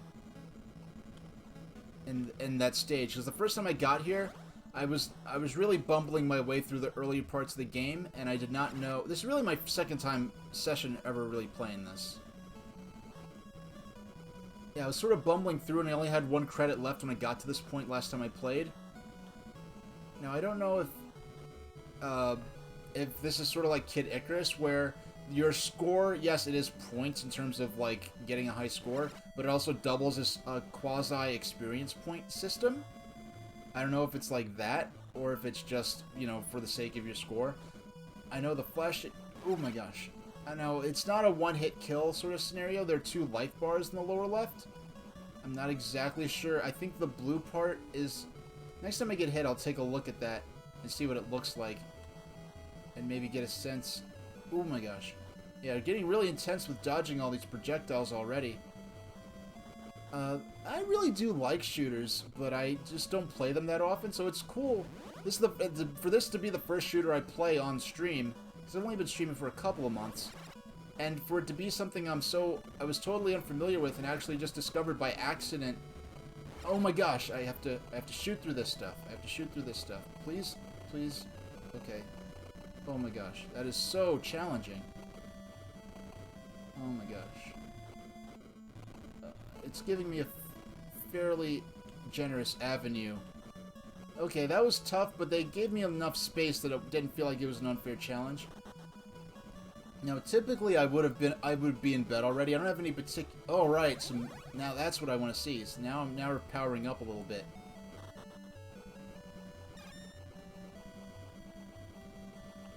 Oh my gosh. Now, if I get hit, yeah, I'll lose... Yeah, I want you gone. Okay. Yeah, that's a really cool enemy, actually. A cool enemy design concept. But they are quite annoying. I do want to destroy them as soon as they appear. Oh my gosh! If I just went around where I had plenty of room instead of trying to take him out, and I don't think... Game over. It's a pity.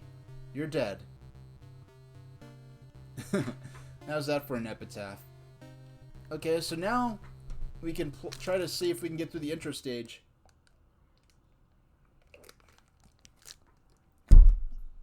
We can start or continue. Let's continue and start from scratch. Okay, we've seen this already. Time went by, the abominable incident, and so forth. Okay. We start.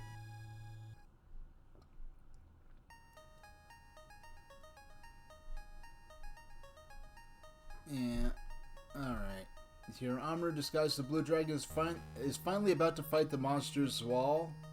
Zwael? Okay. This time I'm going to remember the difference between...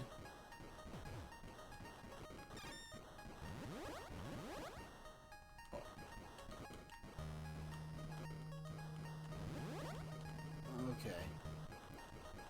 Oh yeah, okay. I keep forgetting that there are two different... If this was on Nintendo 3DS, for instance, this would probably be incredibly easier because I don't have to... It's more obvious. It would be more obvious which objects were on the ground and which ones are in the air in front of me. I mean, the first time I was playing this, it frankly reminded me a lot of King's Knight. So I'm like, oh boy, like King's Knight. I never played King's Knight, to be fair, but kind of I've seen a couple of satirical reviews of it. Hey, we beat Zwal.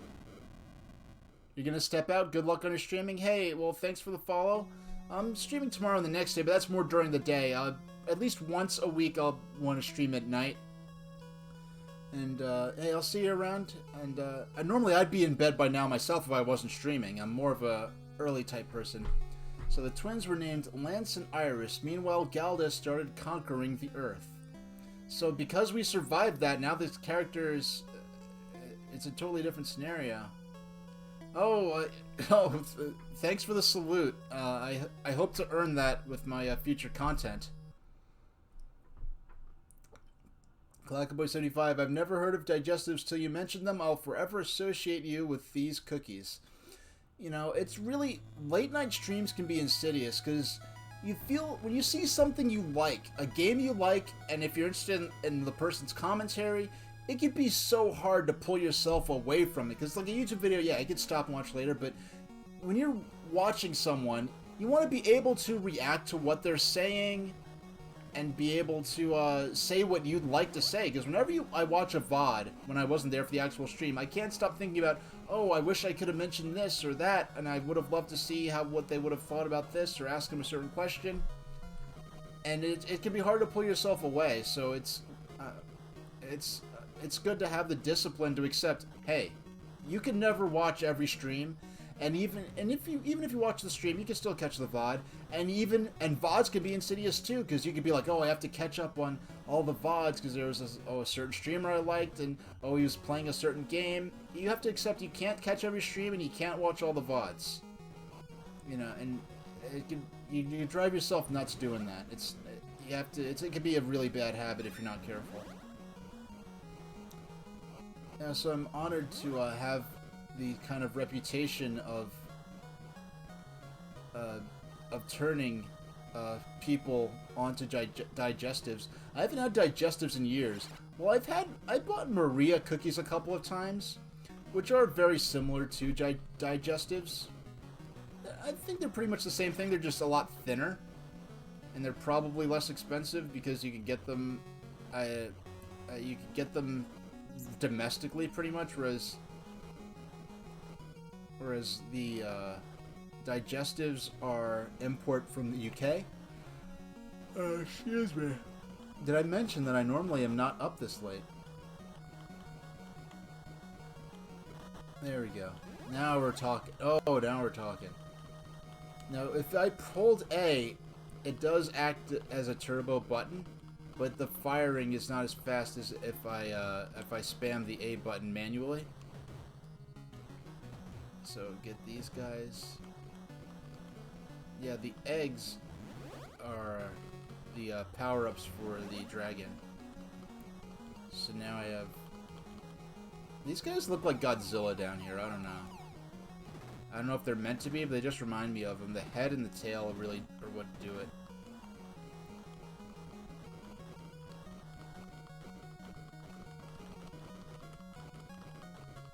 Okay. Okay.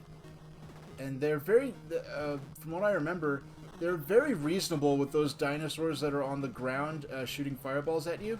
Once you pass their point on the screen, once you pass their y-axis point on the screen, they stop firing at you. So once you can no longer take them out, they stop firing at you. And for a game like this, it would be very easy for them to just keep on making it so that you're still vulnerable to them.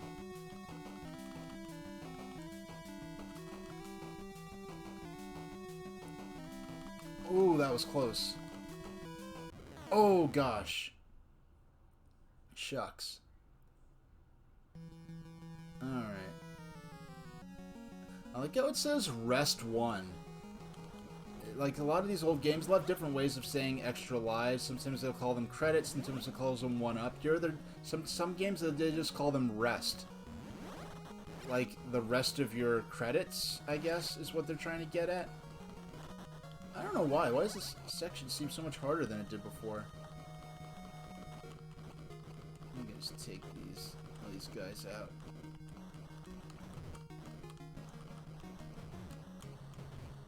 I like how when I have these two mini dragons flying with me, when I drop the bombs, it also drops 3 bombs.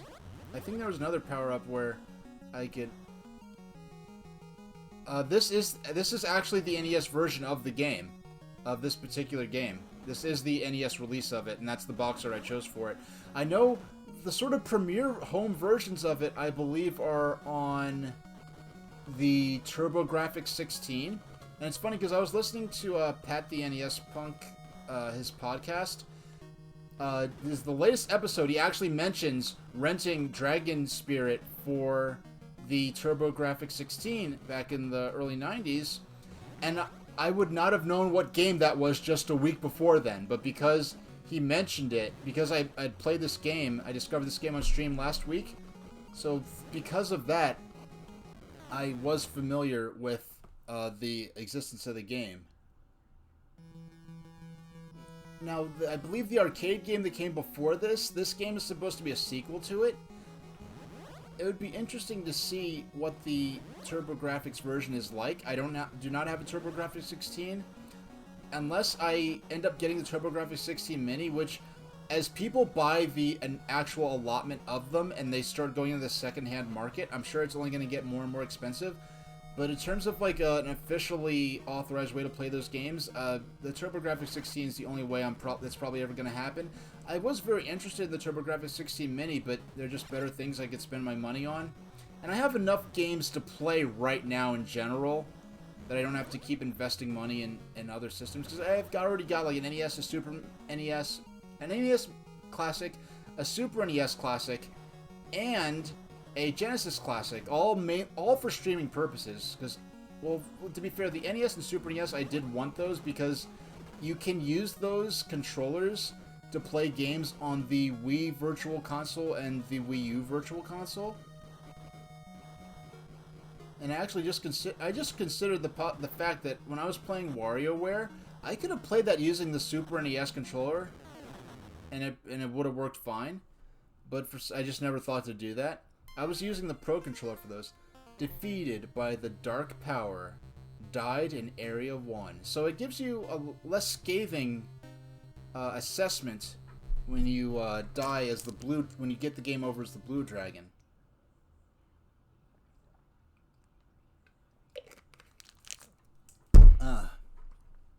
But let's continue. Let's see what continue is, because I didn't even get past the first world.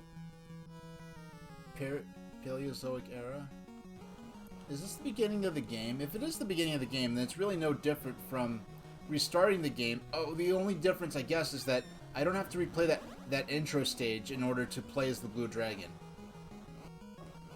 Because if I guess if I started from scratch, I'd replay the intro stage, and if I died in the intro stage, I'd have to play as the Gold Dragon.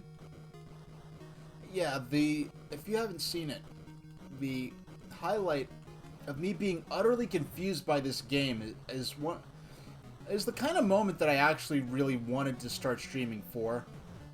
Now, what would have been hilarious is if I had the first time I ever played Fantasy Zone recorded.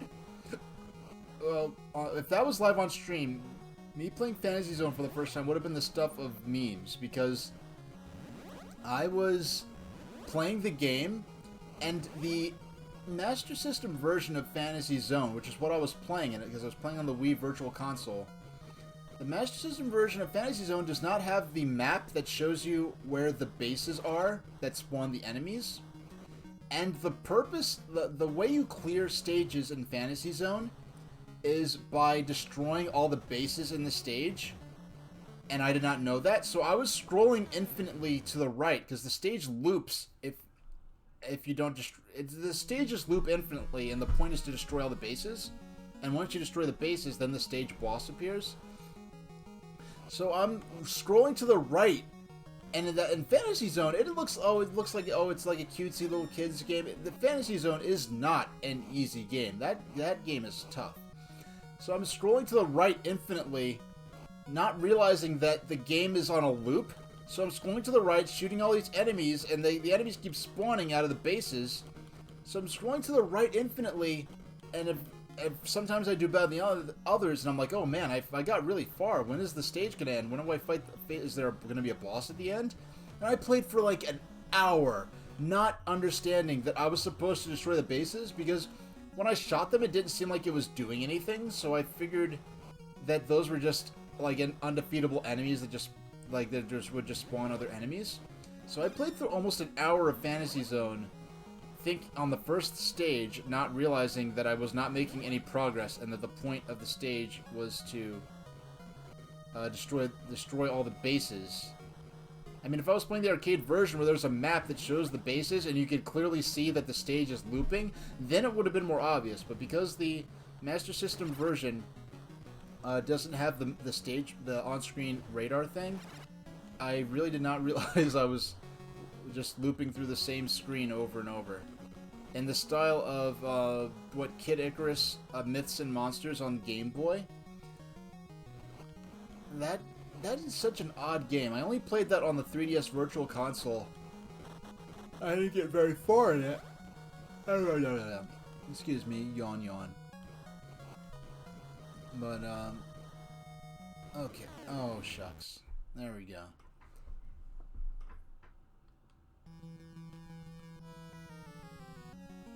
Now, I think once I play the intro stage, it will let me continue infinitely as the Blue Dragon, which is what I want to be playing as, I guess.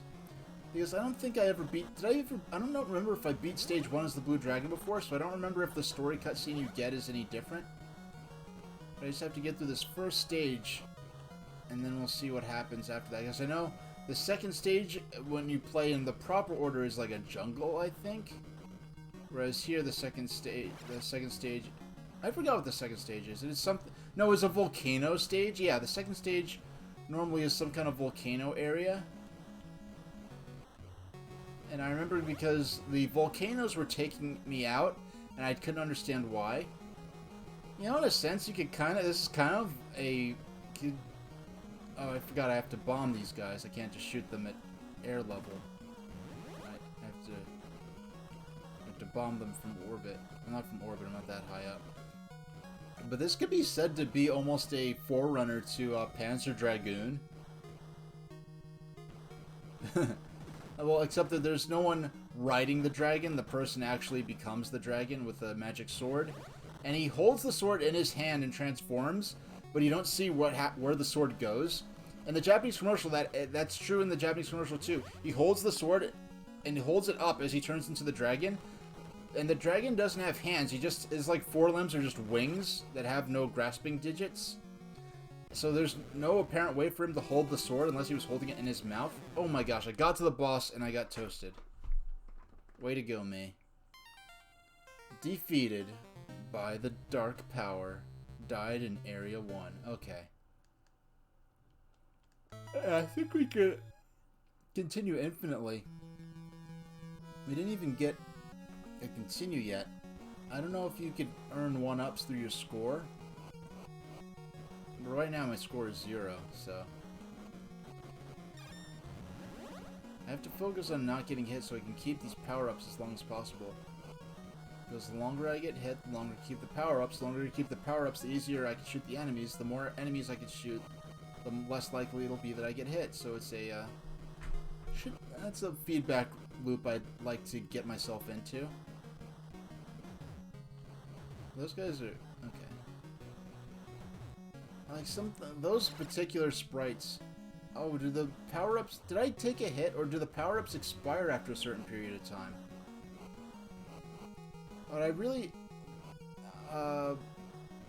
it's too late now, but what I would really probably should have done is look into the... see if I could find a PDF of the manual for this, and maybe read it on stream, because I think the manuals are fun to read through, and especially back in these times, the manuals were your main source of lore for what the game's storyline was like and what the characters were like. And when you were a little kid back then, like I was, and weren't very great at games yet, the manual was really your only chance to... Excuse me, just messing around with something real quick. Alright, there we go.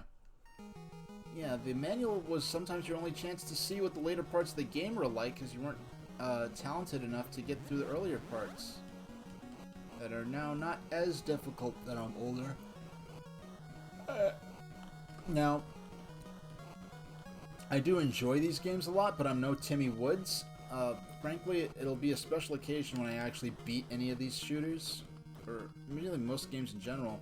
Like, I've never beat the NES version of Super Mario Bros. Before, or the NES version of Super Mario Bros. 2. I played the heck out of them, you know, back in like 2000, 2001. Back when you could get those games super cheap, and it was like, oh, they're just old trash. It's kind of funny to think, in 2000, the NES was as obsolete in 2000 as the PlayStation 3 is now, pretty much. It's kind of crazy to think of it that way. Because NES, there's only one generation between... Well, there's NES, then there's Super NES, then there's... NES... Oh, if I think too hard about the math on that, I'm going to end up getting another game over without even making it to the second stage. I'm going to stop trying to bomb them. I'm going to shoot them when they get up in the air. Oh, they have caramel digestives. Yeah, I didn't know about the chocolate... You mentioned that earlier, the chocolate milk digestives. I saw it. I don't think I commented on it because of something else I was saying at the time. But yeah, I never knew there were flavored digestives like that. Now I'd be shocked if there wasn't a strawberry version. Can you tell I am not typically a night streamer? Why don't I'm gonna call it in... Yeah, give myself 40 minutes and then call it. 30... 40. Yeah, because it's not going to be fun if I'm nodding off and...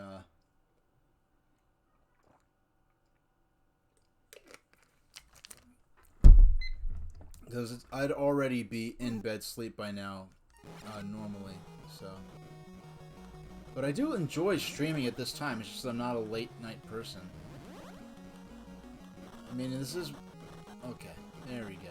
That's more like it. That's what I like to see. And I do have ideas for streams other than game streams. You know, magazines, commercials, cartoons. You know, like, there's so many public domain cartoons I could... I mean, and lots of major streamers, like Pat Contry, he streams a lot of commercials. So I have different ideas on... And like in Norm the Game Historian, he did some commercial streams. And at least for now, it's being tolerated, so, and I don't think that's not necessarily always going to be the case. They could end up cracking down on that, but for now, while it's allowed, I do want to take advantage of it. And one thing I have to do is I have to move my VCR DVD combo player into my computer and streaming setup that I'm at right now. And to do that, I'm probably going to put the monitor I'm playing on right now. Probably going to put the VCR DVD combo beneath that, so I could then plug... Because the VCR... I have a VCR with HDMI out, if you believe such a thing. And so to go into digitizing and transferring things, like on my old tapes with the commercials on them... Yeah, when I do commercial streams, they're not just going to be like, oh, I go on YouTube and watch a commercial compilation. it'll be commercials from my actual old tapes from the 80s and early 90s, which is going to be awesome.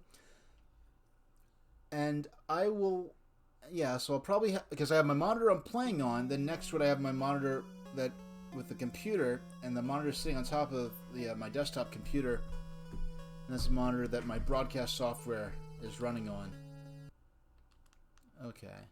Oh, I think I accidentally forfeited my opportunity to continue. So, okay, we have to, if we die here, it's Gold Dragon for us. I mean, either way, we still get to play the game, so it's not like a qualifying lap in a racing game, or if we lose, we don't even get to play the rest of the campaign.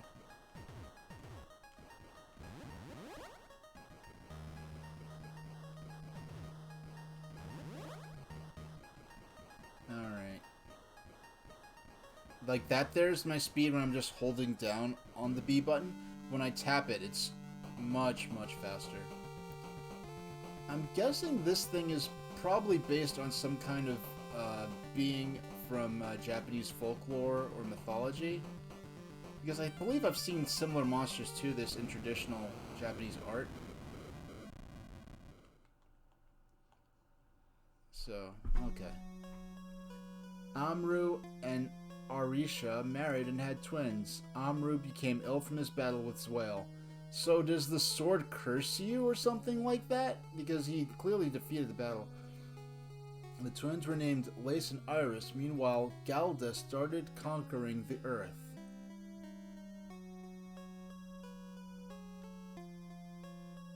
Galda took Iris away as his victim. Lace took the sword, which his father left to slay Galda. Okay, so I am playing as the son, I think.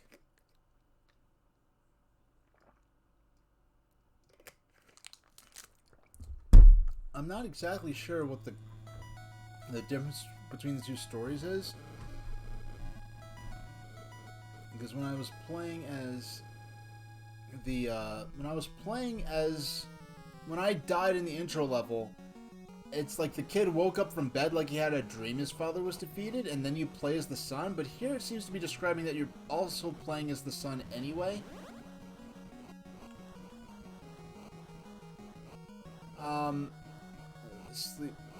Well, I mean, I wasn't talking about the dragon, I was talking about the thing that the dragon was fighting. And then I'm talking about, and then the father and the son, like this, there's this magic sword that they hold into the sky that transforms them into the dragon that you're playing as. And you know what? I bet the only reason they make the story that they transform into the dragon is because it's a lot easier just to have a sprite of a dragon on screen, rather than having to try to have the sprite and then of the dragon and then try to depict a guy riding on his back. So it's just easier just graphically to explain that, oh, he used magic to turn into the dragon that he's using to fight all these other monsters. Oh, shucks. Well, I mean, I know it's like some kind of dragon, but just like a particular type of dragon, or like or based on a particular like character from Japanese folklore or something like that. Like a particular, like something from a particular myth or legend is kind of what I was getting at. So I'm gonna play for another half hour or so. I have my timer set for 34 minutes to to call the stream. Because that'll take me to about 12:30. I don't have to be up early tomorrow for anything, but even so, I would normally be in bed by now. But I'm having fun playing video games. It's good to... It's just the idea of resisting the urge to go to sleep so that I could play video games. It's just something I kind of forgot about. Because right now what I feel is kind of that feeling from like back in the 90s when it's like Friday night, my homework's done, you know, my parents would take me to Blockbuster, like in the evening they'd take me to Blockbuster. If we're lucky, like once or twice a month, we'd go to this little hole-in-the-wall pizza place. We'd get a pizza to bring home, and we'd get a, shucks, and we'd get a video game from Blockbuster. And during the times when my brother was living with us, we had PlayStation and Nintendo 64, so we'd usually team up and have one of us get an N64 game, the other one of us would get a PlayStation game. So we'd have one game for both systems, then we'd come home and play. You know, and we didn't really have much of a bedtime on the weekends. I think it was like 11 o'clock, which when you're that age is like practically infinite time to play. I just remember being up late after, you know, school and homework was done. Pizza sitting at the bottom of your stomach, just playing this new game that you got and enjoying it, and it's just being nice and quiet in the house. And like feeling like you want to go to sleep, but you want to keep playing. You also saw Digestives knockoff simply called Digestive without the S. You know what, I never considered, is Digestives, is that an actual trademark? I wonder. I don't know if that's, like, if that's actually, like, a trademark. I guess that one company has some kind of, trademark to use the word Digestives for those cookies. Defeated by the Dark Power. Now that's what was happening. I was mashing A or B. When this is one of these Namco games, these are the kind of NES games that actually do specifically make you press start in order to start the game. Because a lot of games, I think Super Mario Brothers is even like this, where if you want to, you can press A or whatever, but even though it says press start, here you have to press start in order for the game to begin. And what's annoyed me is all these gimmicky ways to start the game that Nintendo's been messing around with since the Wii. Because for Wii, unlike Wii Sports, it would make you hold A and B at the same time. It's like, why does it make you do that? Just say press the plus button, like, or just press A or press any button. Like, why does it make you have to hold A and B? I know I think Twilight Princess did that, and then Mario Sunshine did that, a whole bunch, and then on the Wii, they were still, I mean, on the Switch, they're still doing it, where, like, games were making you, like, hold a weird combination of buttons to start the game. Just say press start, or just press any button to start. It really doesn't need to be made more complicated than that. Okay.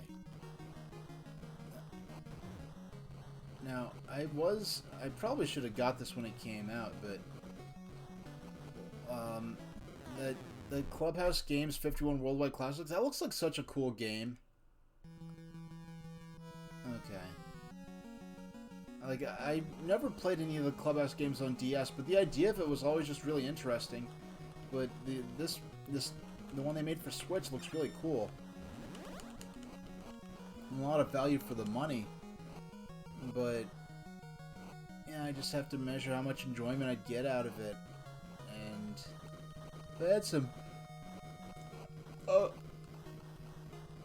other Switch owners more local to me that were into that sort of thing. Maybe if I had like some housemates or something that liked Switch and board games, maybe I'd be more into getting Clubhouse games. Another game I considered is just the new Paper Mario. I just don't, for all the things that are good about it that I'll like, I know I won't like the battle system, and I know I won't like the lack of original characters, because now Nintendo's saying that Paper Mario, there's like Tanabe is specifically saying, oh, we can't modify the characters, when all the unique takes on traditional Mario like species were one of the main things that attracted people to Paper Mario to begin with, and now it's like, oh, that's taboo. We can't break the style guide, and that's kind of the attitude of someone who was like, it's just so frustrating watching them take everything that I liked about the Paper Mario series that was in the first two games, and then decide that all those things that I liked about the first two games are now things that we're not going to allow to be in the games anymore, and specifically go out of our way to remove them from future games. The only real thing, I mean, the graphics are gorgeous, the music sounds great, but the writing in all the Paper Mario games, except for maybe Super Paper Mario, I think, but like even Sticker Star, the writing was cool and punchy. But the writing is still there, but the removal of unique characters, the removal of the fun RPG battle gameplay. I'm not gonna buy the game. I'm not gonna buy a game I know I'm not going to enjoy enough for it to be worth it for me. Now that's a power up I got in some of my first times playing it that I don't think I even ever got before, and now I have it, and it's just okay. I only have a few of them, I guess. It's just an earthquake weapon to take out all the Godzillas. Oh, I took a hit, I guess, because now I'm back down to my regular pea shooter.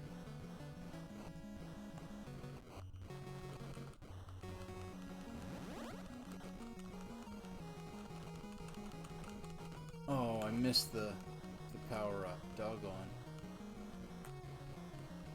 Alright, let's take you out super fast.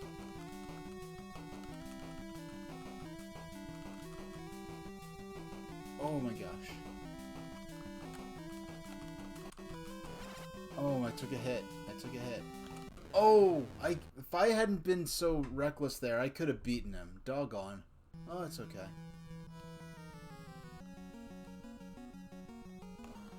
You know, just to... Okay.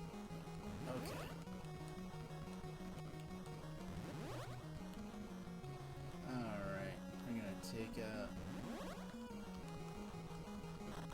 Oh, shucks. Oh, shucks. Oh my gosh. Yeah, I'm taking a lot of hits there, but well, I think I'm halfway through the stage. If I actually got a game over, I would have to start from the beginning of the stage. Okay. Okay. We're gonna have to start from the beginning of the stage. Well, it's not like I was doing that great anyway, so... No love lost.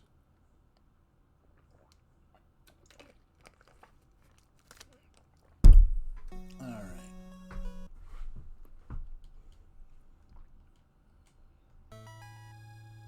There we go.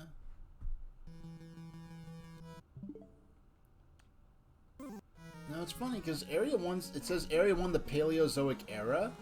So is there a time travel element to it? Because the other levels don't say like era, they just say like the location. Like, oh, you're now in a jungle, you are now in a forest.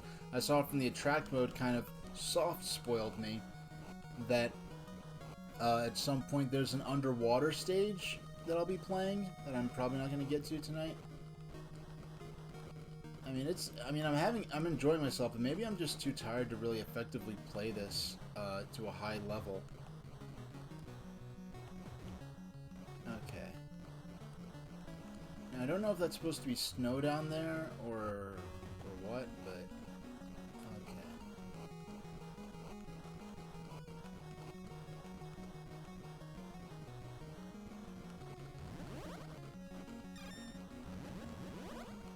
Okay, got a lot of power-ups there.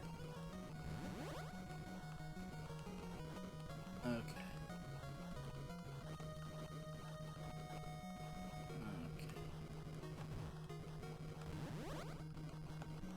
Let's wait till you...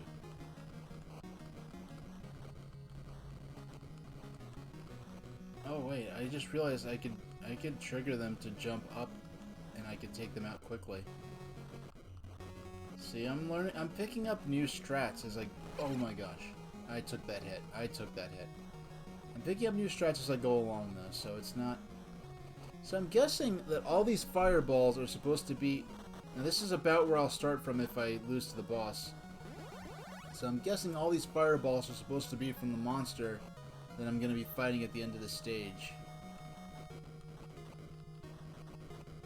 I mean, the intro made it look more like I was in a... And especially the way the characters are dressed, I looked like I was more in a fantasy sort of a setting rather than like a dinosaurs setting. And dragons happen to be so thematically similar to dinosaurs anyway that it's kind of like, oh, okay.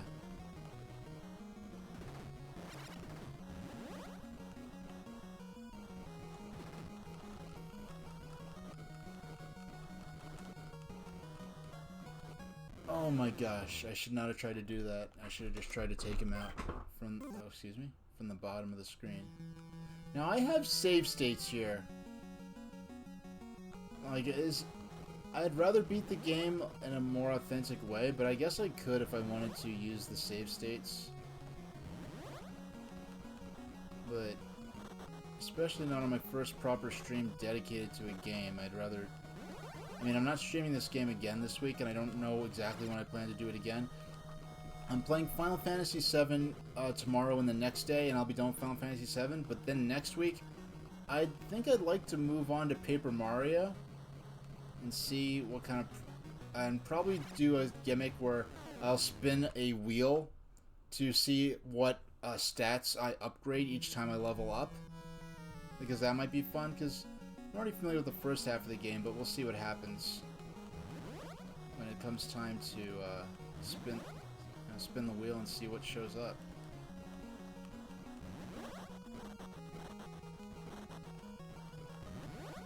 But I just have to focus on getting these power-ups and not losing them. Okay, they're looking at the fireballs. Here come these guys.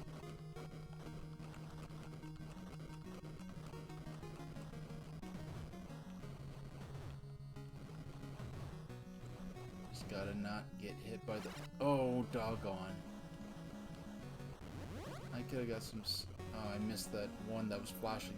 The flashing ones are... In these kind of games, normally flashing enemies are the ones that drop power-ups when you beat them. Yeah, at the... Oh, I got the twin-headed dragon, and then I immediately lost my head. Unfortunately, I had a head to spare, but still, jeez.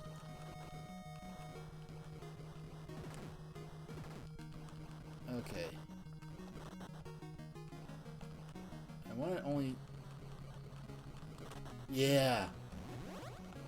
Okay, I got bigger fireballs now, so...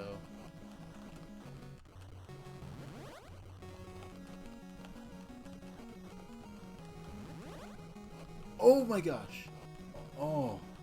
Okay, we made it to the boss, and I think I'm powered up a bit, too. Oh no!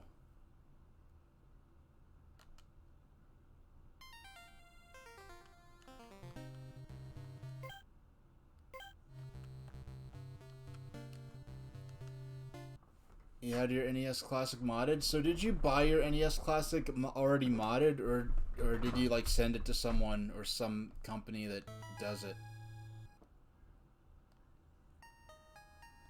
Yeah, it is what it... Oh wow, okay. So we're playing the intro stage. Depending on how we do here, it will actually change the story of the game and which levels we'll play, depending on how we do here. Because right now we're playing as the father, and we're facing the final boss, apparently, I think, of the previous game in the series, which was an arcade exclusive. But we're super powerful now, so we could just go ahead and tear through this. Now, if I jam on the B button, this guy's a pushover. I mean, the first time I did lose because I didn't know what I was doing. There we go. So now that we beat the evil lord guy, we can play as the blue dragon, and the story we get is Amru and Arisha married and had twins. Amru became ill from his battle with Zawil.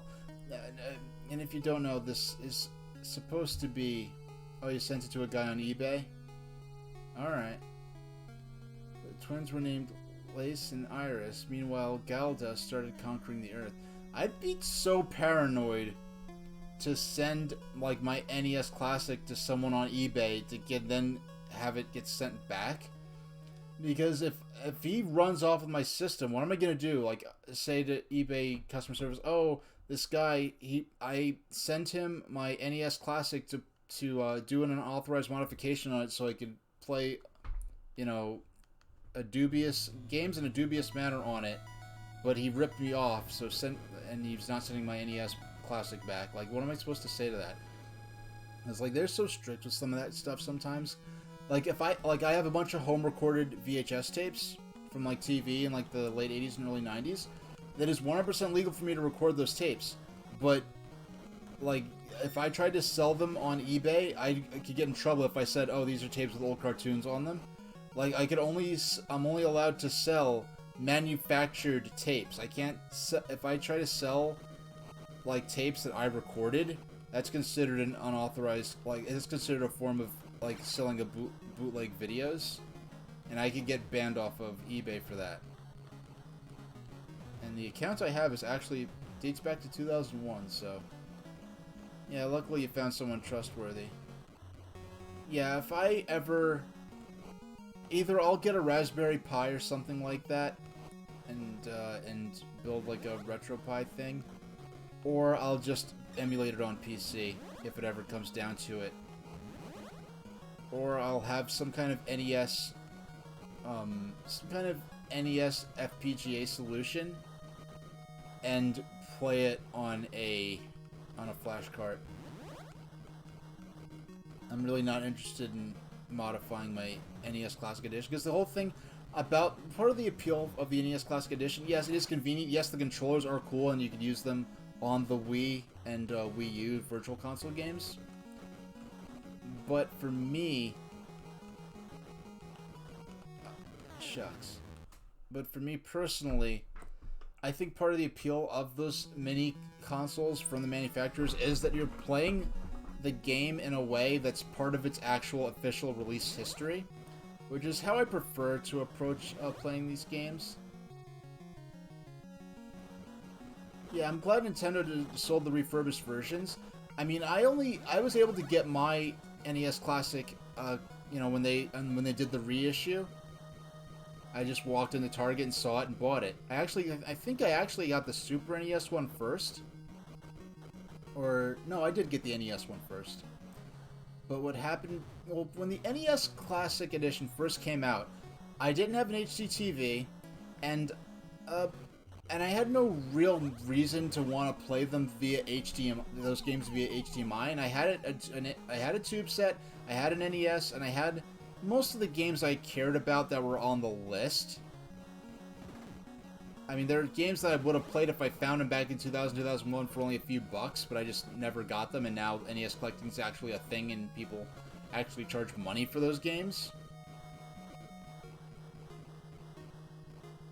Yeah. So, because I didn't, I had no motivation really, or need to play them in HDMI, so I really didn't care much about it. I had the opportunity to attend the launch party for the NES Classic Edition and at Nintendo World. It was like they had an 80s themed party with a midnight release. I didn't think it was gonna be. I didn't realize the NES Classic was gonna be that big a deal. I mean, I was keeping my eye on like on the Nintendo NYC Twitter feed, like, oh, we got the NES Classic in, and then a half hour later, oh, it's gone.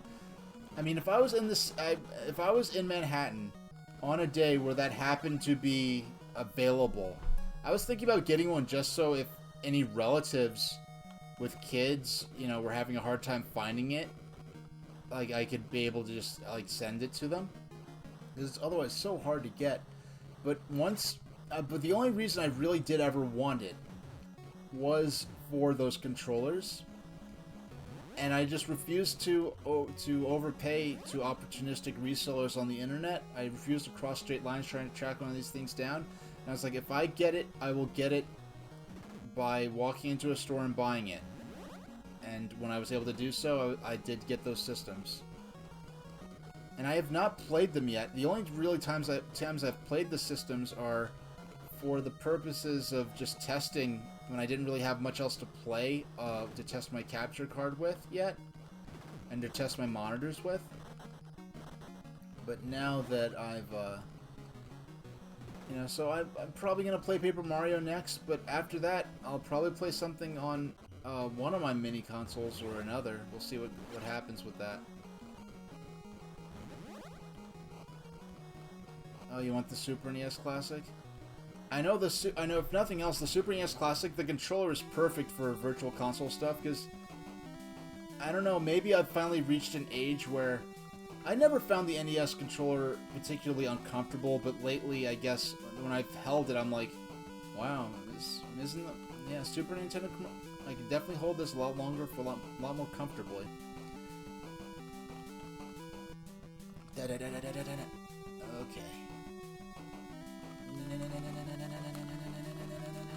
Come on, just once tonight. Just once tonight. Yes, I do. I did not realize I was making. Oh my gosh, I was making the gun sounds with my mouth. Oh no! Oh no! I need to keep making the gun sounds. Apparently, that was my good luck charm. Rest 0. So, let me grab a.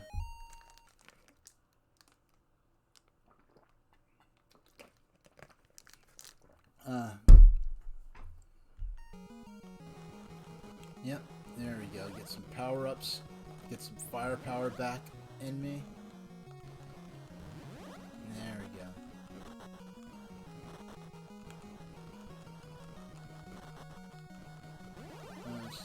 I think the power-ups they give are random. I'm seeing no real consistency to them.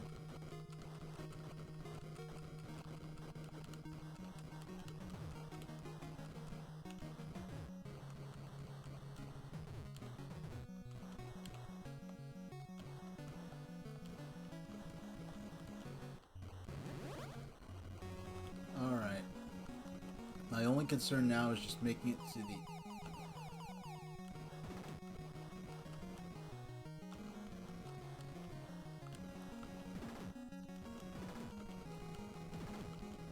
Oh my gosh. I keep forgetting that I could fly over the Godzilla-looking guys. Because my natural instinct when there's is that...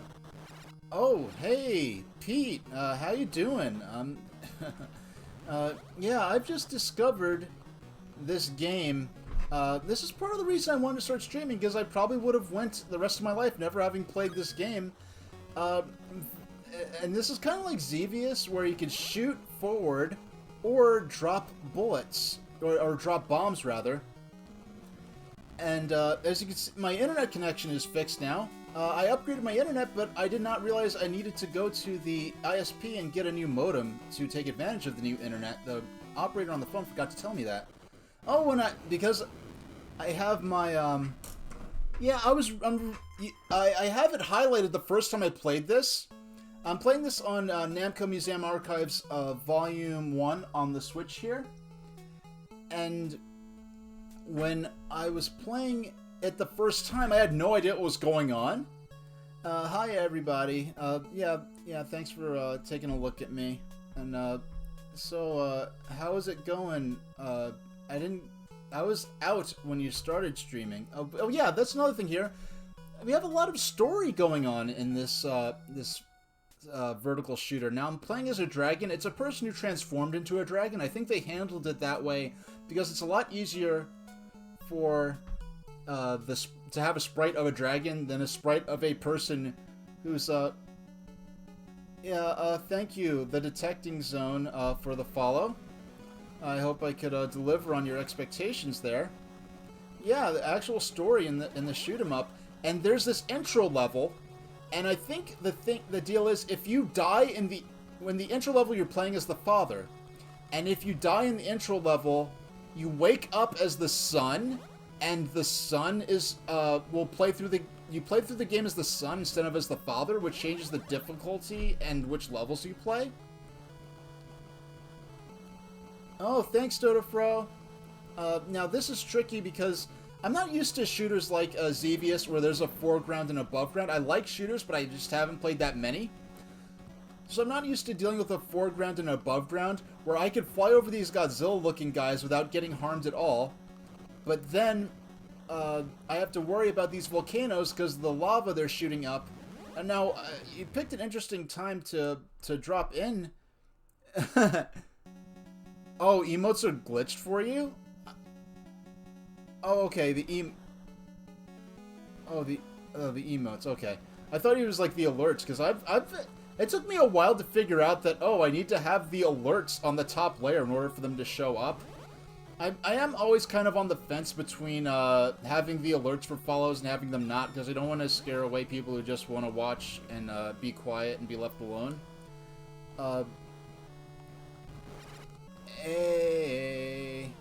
So, Yeah, so I didn't even get to see which game you were playing. I just saw the alert, but then I had to keep driving.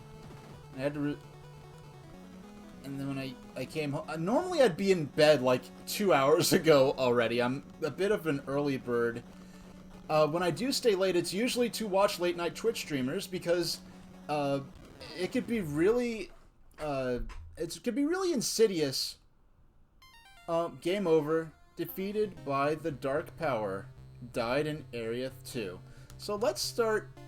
Oh, Legend of Mana on PS1. Oh, I saw my friend play a little of that once. Let's start a fresh game and take a look at this for those who are interested and haven't seen it before.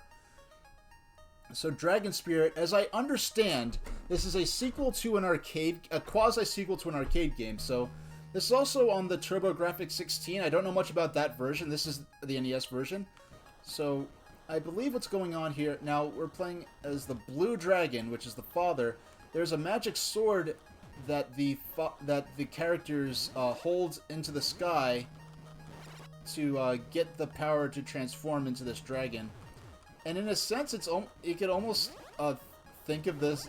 It's almost a bit of a forerunner to a Panzer Dragoon, just in terms of a shooter involving a dragon instead of spaceships. Yeah, I was thinking about Blue Dragon, and I was, yeah, the Blue Dragon. Now this is that was very easy. The first time I played this, I got annihilated because I was not expecting the game to begin so abruptly. So what happened was, I have this highlighted. I'm glad I did. That's part of why I wanted to start streaming.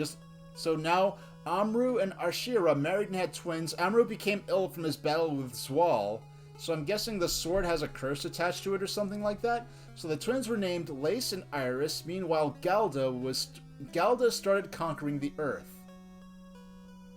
Yeah, the sprite art, nostalgia again, in the story sections is really cool.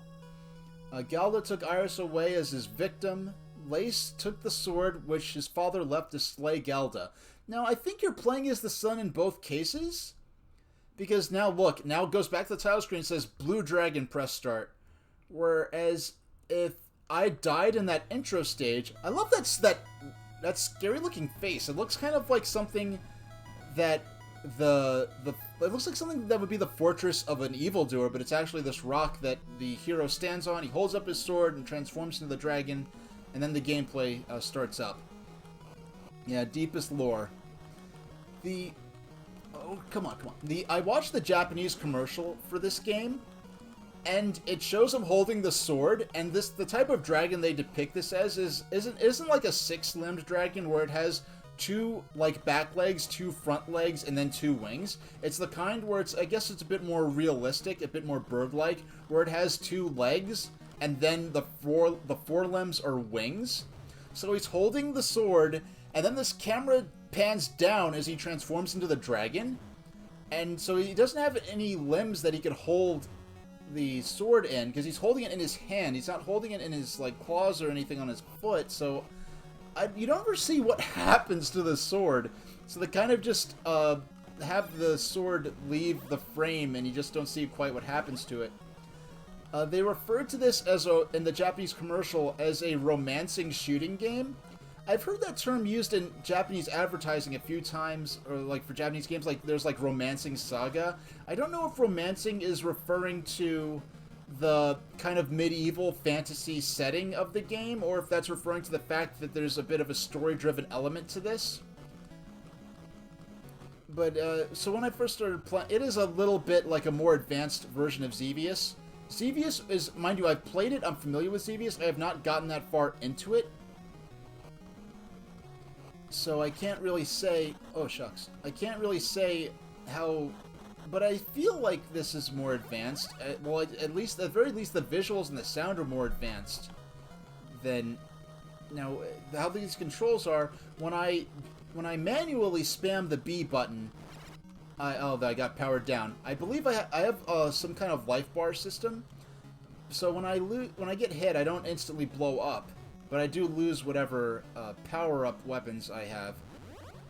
The dragon eggs on the ground, when I shoot them, or when I bomb them rather, now these Godzillas are on the ground level, So when I fly over them, it doesn't hurt me. This is the sort of game that would actually theoretically benefit from being on a system like Virtual Boy or 3DS, where they are... Oh, shucks, no. Okay. Yeah, I'm not the best at these games. I enjoy them a lot. I'm no Timmy Woods. I'm not gonna like storm through this game. I really didn't expect to end up beating it tonight or anything. This is my... I discovered this about 2 streams ago. I haven't been streaming that long. This is my 22nd stream, and I consider those first I think it's 20. Yeah, it's my 22nd stream. I consider the first 20, the first 19 or so, really, kind of just me getting a feel for how to do this and dealing with, you know, technical issues. Kind of like how the first, I think, 5 space shuttle missions were considered test flights, even though it was clearly a fully...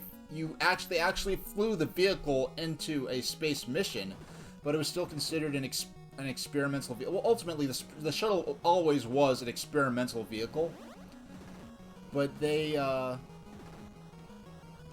the first 5 launches, they considered those test flights, and then after that, they considered it fully operational. At this point, I consider my stream fully operational in terms of actually being able to know that, okay, my internet's gonna work.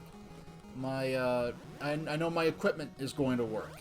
Well, not that it's going to work, but I understand how it works and what to do if it doesn't work. So, no flipbook style frame rates from having having a fast internet connection, but not the right modem to take advantage of it. I stream a lot of retro stuff. I have a channel on YouTube. I had 2,000 subs back in 2011, 2012, when having 2,000 was on the very lowest echelon of being almost mildly notable. I still post to YouTube. I kind of started up with YouTube and Twitch at about the same time. I made a couple of videos there. I have... The commands are scrolling across the screen now. There are links to a couple of my recent videos.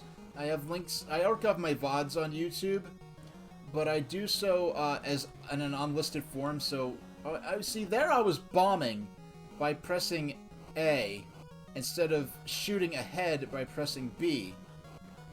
Would I ever stream... Zipboy113 asks, would you ever stream some favorite games of all time? I was wondering what your favorites are. I'm curious of what kind of passion you have for games. Well, a lot of my first 20 streams were streams of the 8-bit Sonic the Hedgehog games, particularly the 8-bit versions of Sonic the Hedgehog. It's funny, a lifelong Sonic fan, I'm not at all familiar with the Genesis Sonic the Hedgehog games. I did a couple of streams where I played the first Sonic the Hedgehog game for Genesis. There's a fairly recent stream that should still be up on Twitch. If not, they're up on YouTube if you type in !VODs. And I'm a lifelong Sonic fan, but I really grew up with the Game Gear games, because that's what I had. So when I came to Twitch, and their Game Gear wasn't getting a lot of coverage on Twitch. It's a lot better now that the Analog Mega SG is available, and there's solutions like that. And then there's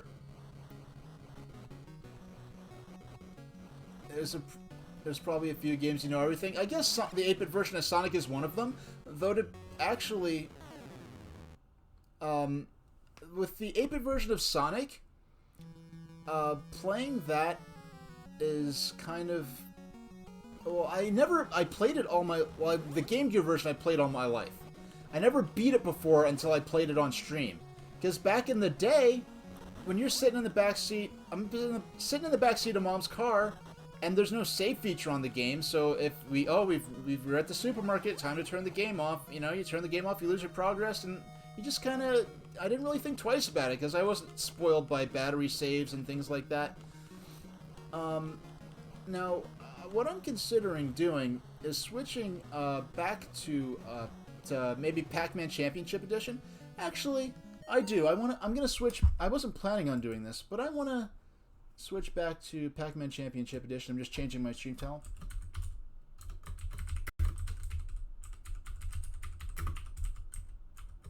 Pac-Man Championship NES, and we'll just switch to my Pac-Man layout here. Just because that's Pac-Man Championship's an easier game to talk while I play, and plus I just want to show this off for anyone who's not aware of this.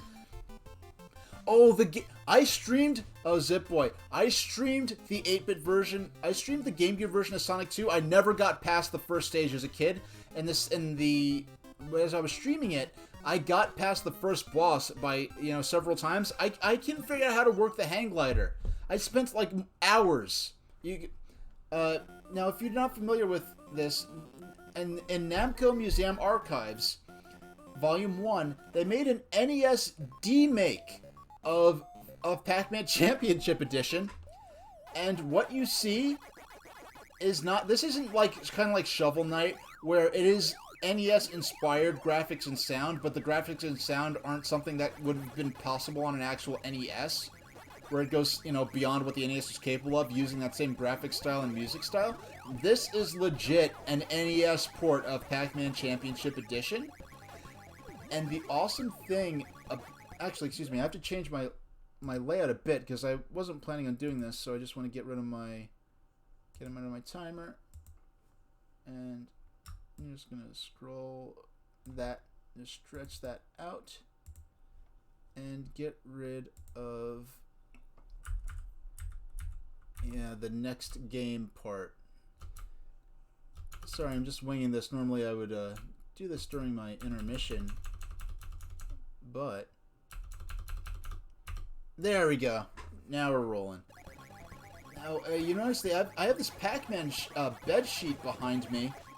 I actually got that in the 90s. My mom got it for me because anything I'm into, I like to know. I always, even since I was barely a toddler, I love to know the history of it.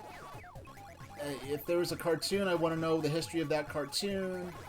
Or I grew up in New York City, and when you live in the city, one of the places you go to have fun is the Surf Avenue Amusement Park District in Coney Island. So I want to know the history of Coney Island and how the... So I saw this document... Actually, Defunctland on YouTube did an excellent documentary about this just not even a month ago, about the history of Coney Island's amusement district and how it sort of led to the development of the modern theme park. So I'm 4 or 5 years old, and I could tell you about the history of 1910, about the showmen like George Tillieu, who built Steeplechase Park, or the sort of cabal of real estate owners who built Dreamland.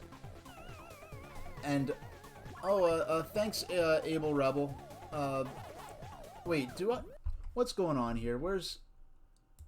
I forgot. I see. I'm still figuring this out. I had my alert box turned off, and I meant to turn it on. There we go. Now, I hope that doesn't alienate anyone who didn't want to be noticed in stream. I have this constant mixed feelings as to whether or not... I mean, once I have maybe a few more...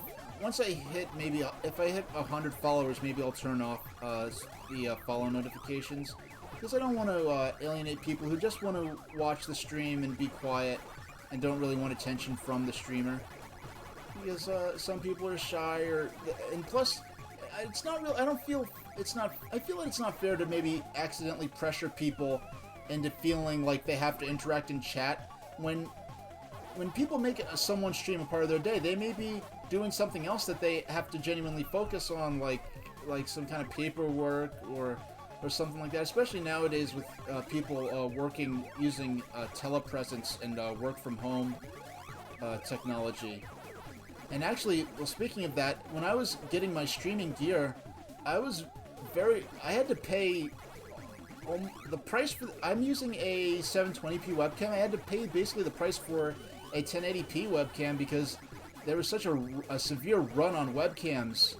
Because I was buying all this stuff right as things were going really crazy with the lockdowns and shutdowns and stuff like that. Depending on where you're at, it's still pretty crazy, or depending on what line of work you're in.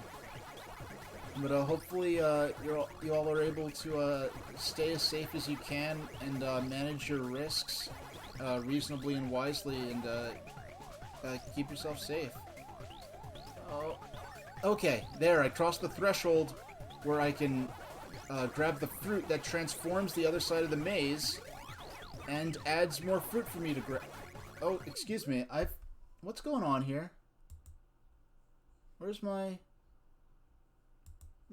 What? No. Okay. I made my title bar go away. Where's my title bar? I mean my info bar. There's the timer. Did I just accidentally make this go away? Okay, I'll just stretch it back out. Okay, there we go. Yeah, see, I'm still new enough that still get tripped up by things like that.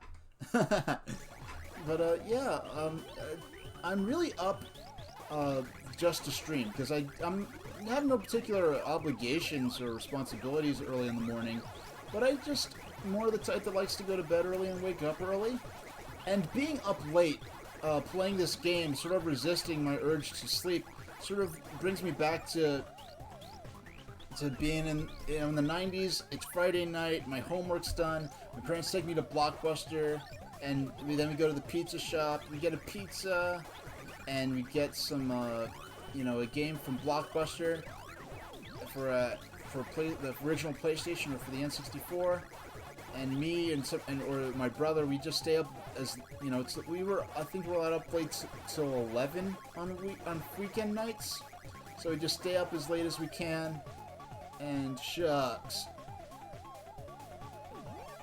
Woo! Now if you're not familiar with this, the more dots you eat in a row, the higher score you get. The real pressure, this game will automatically end after 5 minutes if I still have credits left by then. This isn't like traditional Pac-Man where you're trying to clear the dots and then move to the next stage. Here your aim is to get score, or to score points. Now see, we're at the end of the game already, because the game never lasts more than 5 minutes in total. And it actually will show me a graph if you're not familiar with this take on Pac-Man. Oh, it's amazing those digestives make you full. You had only 2 of them? Yeah, he's talking, Collectaboy's talking about this camera, these cookies they have in the UK. If any of you are from the UK or Ireland, maybe you're familiar with them, called digestives. They're not very common in the US, but you can find them in different you can find them, excuse me. You can find them in the import section of your grocery store if you have one. Places like Publix, Stop and Shop, Giant, or even specialty grocery stores will have an import section. And in the UK section, if there is one, they'll usually have cans of Heinz beans, so you can make your proper beans on toast. They'll have Mars bars, which ironically are very uncommon in the US, because you'd think the Mars bar would be like the Mars Candy Company's signature candy bar, but they're not very common in the US for whatever reason. Oh yeah, this, you wanna play it on your AVS? That's an NES, HDMI solution, right? I don't remember if the AVS is... I don't remember if the AVS is FPGA or emulation based or what. I need to find some kind of HDMI solution for my NES cartridges. Okay, so you got your digestives at World Market Cost Plus. Okay, yeah, I gotcha.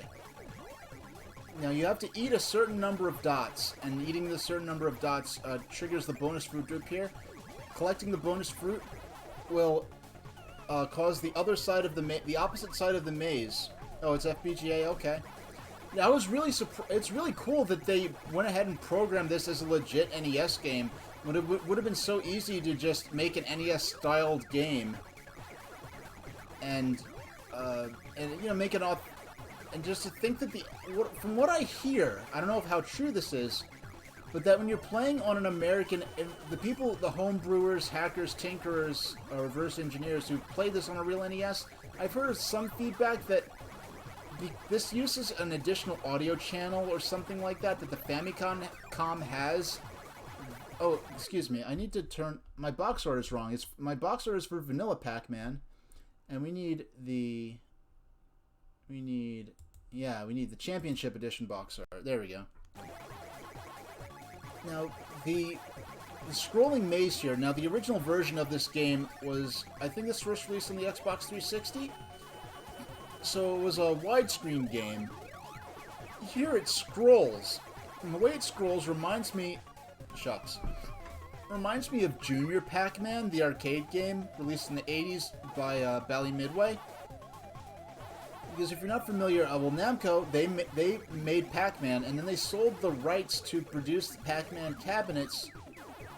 Oh, they would go great with clam chowder soup? Yeah. Manhattan-style clam chowder or New England-style clam chowder? That's the important question when it comes to clam chowder.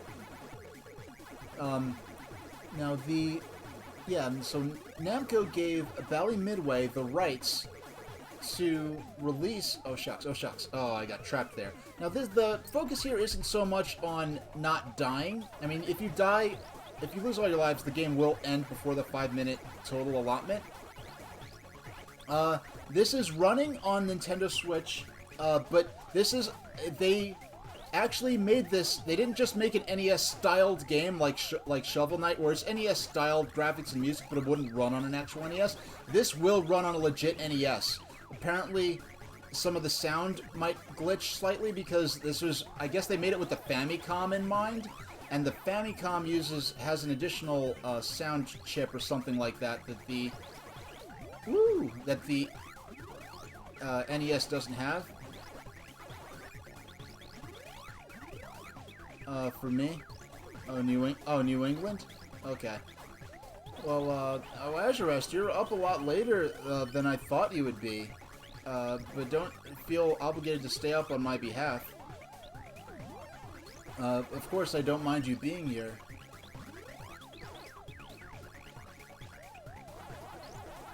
Oh, the FPGA console couldn't run it? Oh, the FPGA console could run it. Okay. And it's cool that Namco made this official artwork as though this actually released on Famicom. The artwork you see in the upper right is actually artwork Namco made to promote this game, which is pretty neat. Now, yeah, so the way this maze scrolls, I'll get back into that. And by the way, if I ever get off any particular topic of discussion, feel free to mention it again if you want to hear me talk more about it, because the nature of these conversations is they meander and one discussion segues into another. That's just how it is. Now, let's see. So Namco gave the rights to Bally Midway to produce the cabinets in North America for Pac-Man, and Bally Midway was so eager to get out the next big sequel to Pac-Man while it was at the height of its popularity that they made a few different attempts at a sequel. There was Pac-Man Plus, there was Super Pac-Man, eventually there was Miss Pac-Man. I forgot which order these all came out in. I do know that Miss Pac-Man... Are you hitting up your Trader Joe's mac and cheese to enjoy the stream? Okay. Once again, I always enjoy the way people make the stream part of their time. Okay. Let me just... Alright.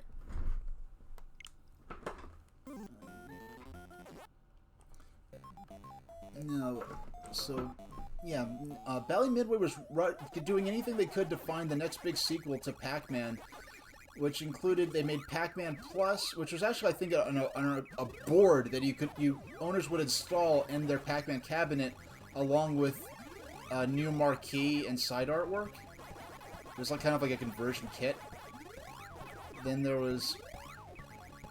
Eventually there was Miss Pac-Man, there was Pac-Man Plus, there was Super Pac-Man, which actually... Super Pac-Man, believe it or not, actually got incorporated into the Hanna-Barbera Pac-Man cartoon as a separate character from Pac-Man. But at the end of the day...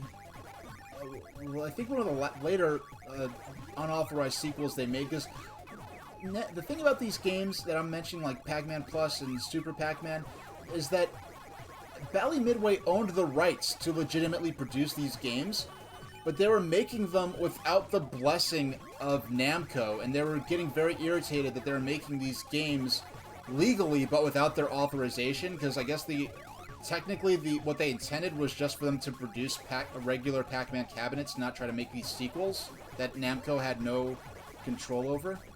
I really hope... Oh, if they made an official cartridge of this, I would absolutely buy it. That would be totally awesome. And one of the games that Bally Midway made when these unauthorized sequels was called Junior Pac-Man. And Junior Pac-Man was a Pac-Man game where you played as Pac-Man and Miss Pac-Man's son with a beanie on his head. And the maze was huge. It would scroll, actually. It wasn't like this, where it's like one maze and just sort of scrolling to fit all of it to make up for the widescreen. The maze is too big to fit on screen at once. And it is so difficult. The difficulty was ramped up to the point where they reward you with a cutscene every time you beat a regular stage. Oh, can I do a YouTube video on the different Pac-Man figures on your background with close-ups? Oh, Mindscan, thanks for the follow. Yeah, we have a few different depictions of Pac-Man on this bed sheet that my mom got me in the 90s because when I was really interested in video game history and wanted to learn everything I could about Pac-Man in the 80s arcade scene. And which it's kind of funny, in the mid-90s it seemed like another era. Well, it was, but because I wasn't, young then, but it was before my time, but it was only a decade ago. It'd be like a kid now being interested in the original Wii, kind of. But we have this horned version of Pac-Man, which I think is US-based. Then here we have this more traditional... Oh, it's a little off-screen. Here we go. Here. We have this more traditional version of Pac-Man, which more resembles, I think, the Japanese depictions of him at the time. And disturbingly enough, the power dot thing he's eating is alive and has eyes. That's weird. And then we have this horned version of Pac-Man that I think is US-based. And here he is depicted as kind of this little red-eyed amoeba-like creature, which is more how he was depicted on the North American artwork. So we had Junior Pac-Man, the scrolling Pac-Man game, where there was an intermission after every stage, or at least after the very first stage, because in the Miss Pac-Man and in the original Pac-Man, you only got an intermission after every several stages. But here... in Junior Pac-Man, which this is not Junior Pac-Man, this is Pac-Man Championship Edition. But in that game... Oh, I Drink Your Blood is now following. Thank you. I hope you don't mind the alert and the call-out. But yeah, he has like a propeller beanie, kind of like Beanie and Cecil. If you don't... Beanie and Cecil, you had to have the right parents or access to some videotapes of a cartoon, probably people really didn't even care about even by the 80s to know who Beanie and Cecil are. Beanie and Cecil, Beanie's a little kid with a propeller beanie, and Cecil is his friend who is a sea serpent who suffers from seasickness. So he's Cecil the seasick sea serpent. And the funny thing about Cecil is that you never see the lower half of his body, you'd only see the upper half of his body. Because Beanie and Cecil, the character started off as a puppet show, I believe. So in homage to that, they never show Cecil's lower body. And so he'd always, if you saw his lower body would be hidden inside, he'd be in a bucket of water or something silly like that. Yeah, Mario's another one, shucks. Mario's another game where his official depictions have changed quite radically over the years. And, I guess to finish the thought about those Pac-Man variants is that, so Namco was not happy about all these Pac-Man sequels Bally Midway was making without their blessing, but in spite of that, Namco has adopted Miss Pac-Man as canon, the character of Miss Pac-Man. Miss Pac-Man has been re-released more often than the original Pac-Man, even though I prefer the original Pac-Man, in terms of, I guess, game design, there's a strong argument to be made that Miss Pac-Man is the superior game, with its multiple mazes, and the more challenge added with the fruit that moves throughout the maze. Yeah, I faked him out good there, didn't I? Oh, shucks. Oh, of course, I faked him out, and then I just failed to... Yeah... Yeah, I got... Ooh! I was like one pixel off from grabbing the power pellet in time to I actually did not mean to eat it there. He was just facing that direction. Now these games can never last more than 5 minutes, so we're almost at the time limit. And what the cool thing is that what it does is 202. Oh no, I'm not in DC. I'm guessing 202 is an area code for DC. Yeah, the stream numbers mean something. No one's yet been able to figure out what these stream numbers mean. So it's funny seeing people's guesses, but they mean something to me. It is not a random number. It is not the... Yeah, it's not just a random number, and I have not streamed that number of times. Yeah, I prefer vanilla Pac-Man myself, but oh yeah, that I got distracted. I fell off my thought. But so all these versions of Pac-Man have appeared on plug and play joysticks or the Namco Museum compilations on PlayStation and on other systems. So you have games like Super Pac-Man and Pac-Man Plus, and appearing on these compilations, and Miss Pac-Man, but for whatever reason, Namco never acknowledges they never acknowledged Pac-Man Jr., and it never appeared in any form. I don't think the only port of Pac-Man Jr., I know there was one on the Atari 2600, I don't know if there were any others, but Namco does not acknowledge Pac-Man Jr., nor do they acknowledge Baby Pac-Man, which could be, I mean, theoretically, Baby Pac-Man could be a sequel to Pac-Man Jr. But the cool thing about Baby Pac-Man is that Baby Pac-Man is a hybrid pinball and video game. It's a hybrid video game cabinet, like an arcade cabinet video game and a pinball table in one, where you have pinball elements and elements where you're playing a Pac-Man maze video game. And you switch between them as you play. I don't know if there's... yeah, there's Super Pac-Man. I don't know if there's any version of... They never ported Baby Pac-Man. I mean, I know... maybe there's a way now, but... like, you can't play it on MAME. I heard there was a way to play it on MAME. It was very complicated, where you... I think there's a pinball table... that was like simulator. That's the what does for pinball what MAME does for arcades. And if you have to link that up with a copy of MAME, and somehow you could actually play this in like in an emulated form, Baby Pac-Man. But it's such a shame, because Baby Pac-Man would have been a perfect game for the Nintendo DS or for the Wii U. And you'd have the video game part on the television screen or the upper screen of the DS, and have the pinball part on the lower screen.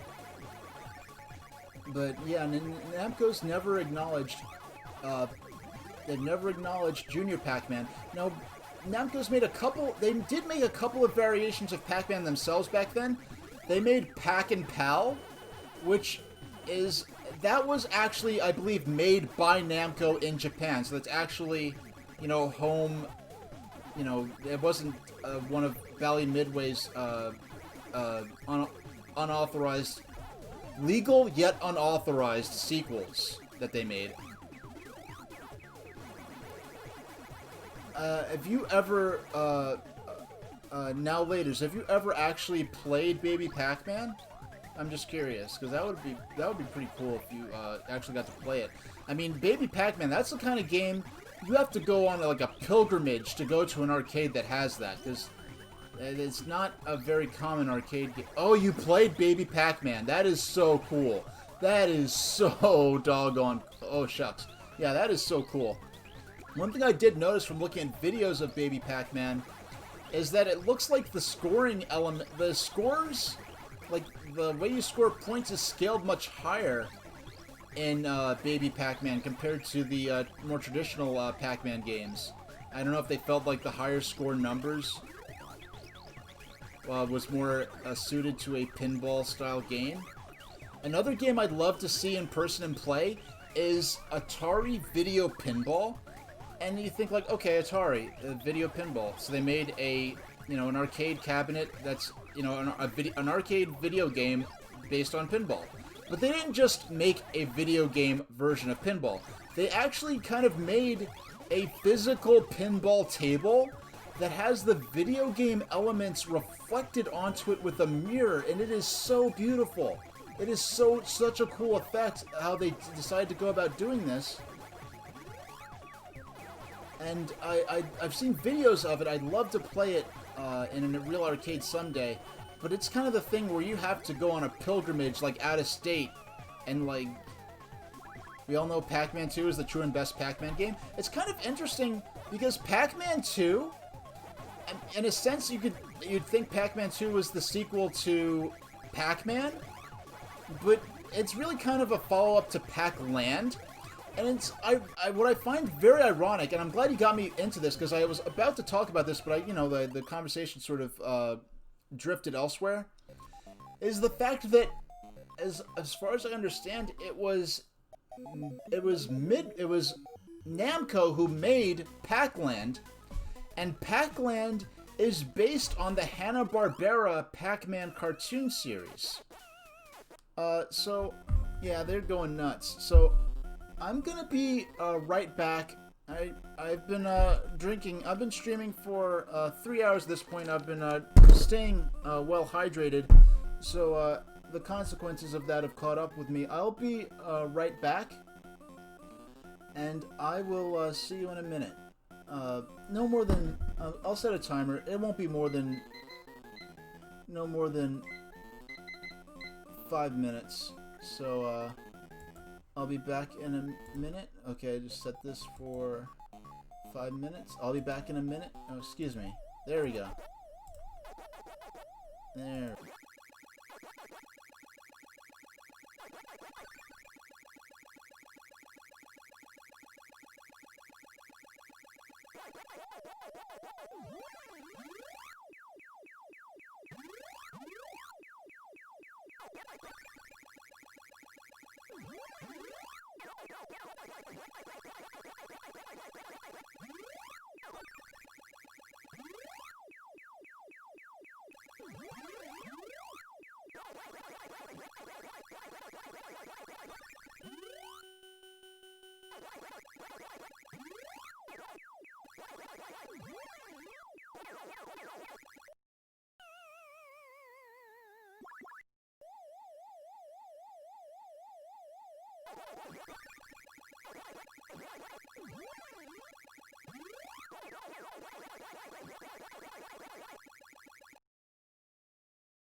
Hey, I'm back. It sounds like... Oh, excuse me, I had some sort of elevator music I normally... I thought I set it up so that it would be playing the game's audio from the attract mode while I was away. I hope no one was relying on, okay, I have 4 minutes, I have to go and, I have a bean burrito from the gas station. It'll take exactly 4 minutes to heat it up in the microwave. I hope no one was relying on me like that.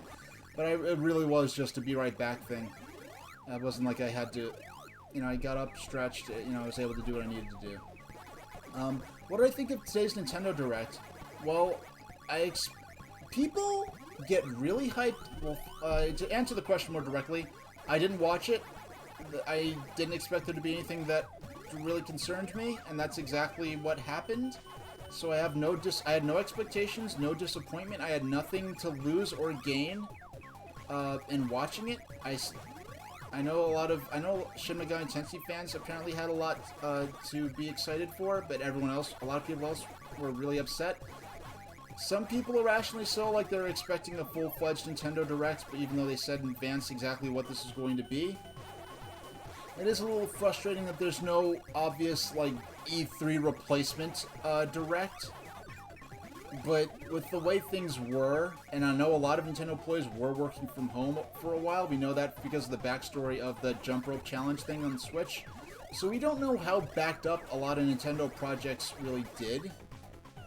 So I'm glad that for you, Meaty, you were able to... is it more like MIDI or more like meaty? I had to say that out loud, so it never really mattered. Okay, yeah, got it. Yeah, there wasn't one in a while. People in general, even without this unusual situation right now, they get way too expectant for a Nintendo Direct. And be like, oh, Nintendo hasn't done a Nintendo Direct. I'm like, you're not entitled to a Nintendo Direct. I mean, that sounds probably more harsh than I mean it. But I remember when basically the only Nintendo news you got all year was Nintendo's E3 presentation in May. And then maybe like later in the year they just have a press release where they just announce a couple of things out of nowhere. But basically E3 was all you got for the year.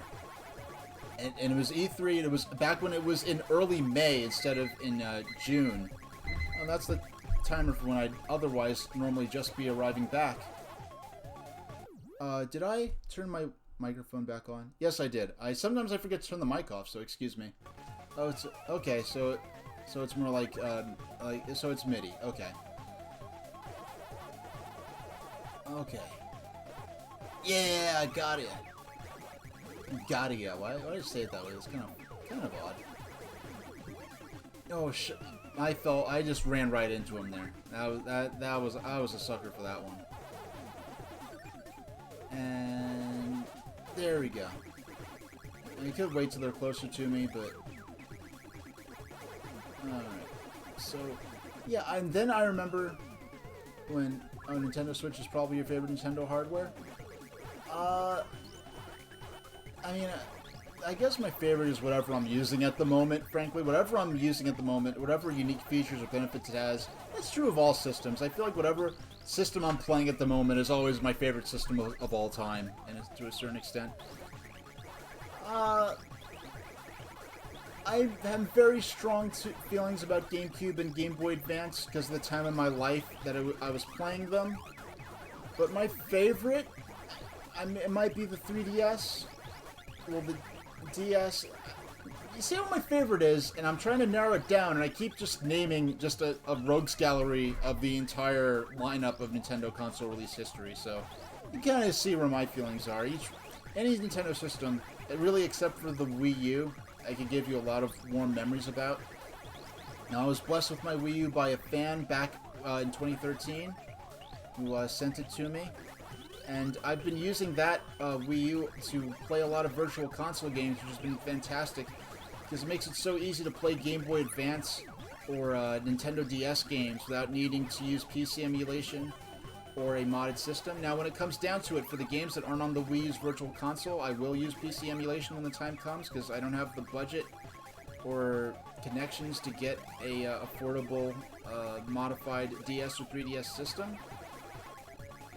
But I do prefer to play games. I do prefer to play games on in a manner that was part of that game's official release history, even if that is an emulated version, like the Virtual Console or the NES Classic Edition or other mini consoles. Oh, I have a little reunion between Dotafro and Midipore going on. I met Meaty back on Pete's old online forum, and I like to have. When I get a new camera, I'll have the camera I'm using for my webcam now be my console cam. But in the meantime, I have this set up where I could at least have the console appear on camera. I just like having the console on camera because it's what's powering the gameplay. I know. Before we had electric electric popcorn machines. Popcorn machines that would be installed into popcorn wagons that would travel around, and you'd go to a park or something like that to sell your popcorn. Those popcorn machines, before they had electricity, were actually powered by miniature steam engines, believe it or not. a little steam engine powered popcorn machine. It's the stuff of steampunk fantasy.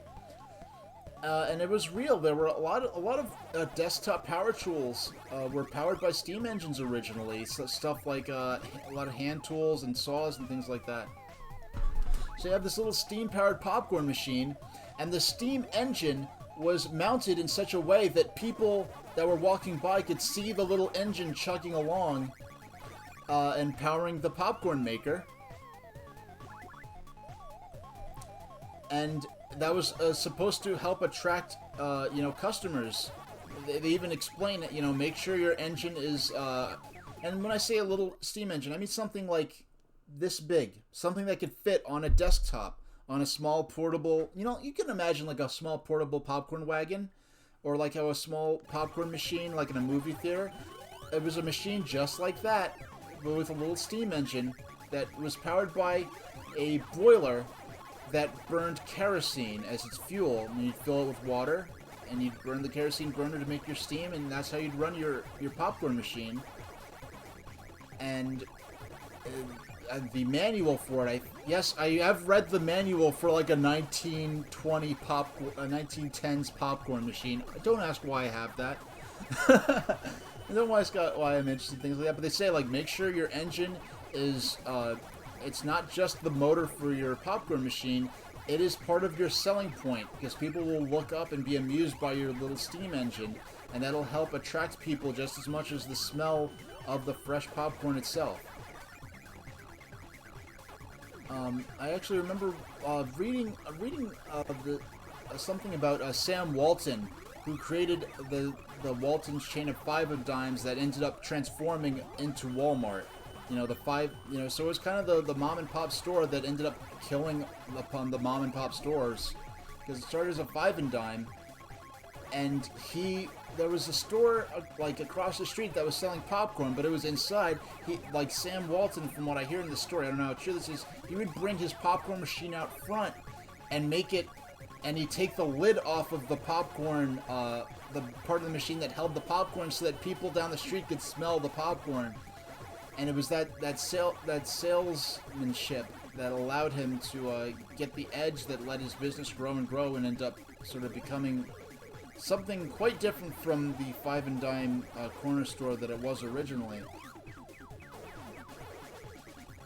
There was this Dave & Buster's, and they had these that I used to go to. They don't have this anymore, but they had fans all throughout the dining room, the dining floor, and it was so cool because they had all these fans, and there was only one motor. It was just one motor, and you had this series of belts attached to this one motor that operated all the fans, and it was very steampunk-esque. I mean, it was an electric motor, but just the idea of this belt-driven system to operate these fans. It's kind of ironic that Zeppelins are considered steampunk, because there were very few, none of the actual Zeppelin airships, none of the airships built based on the designs of Count Ferdinand von Zeppelin were ever driven by steam engines. There was a single very early steam-powered dirigible in France, I believe, but that was the only example of a steam-powered lighter-than-air vehicle that I'm aware of. Zeppelins are really more of the internal combustion era. They had steam engines, they had diesel engines, or in the case of the LZ-127 Graf Zeppelin, that airship actually used what was called Blau gas, which was a combustible gas that the engines burned for fuel. And the advantage to using Blau gas was that Blau gas was the same, basically I believe it was the same density as oxygen. So as you burned the Blau gas, the ship did not change its overall weight. Whereas in other airships, like earlier Zeppelins, or the Hindenburg, or the Graf Zeppelin II, those airships used diesel fuel, and as you burned diesel fuel, your ship became lighter throughout the course of the voyage, and you had to compensate for that as you went along. Whereas with the Blau gas engines of the Graf Zeppelin, you didn't have to worry about your airship becoming lighter as you burned fuel. So, I believe the Graf Zeppelin was the only airship to, the only dirigible to use the Blau gas.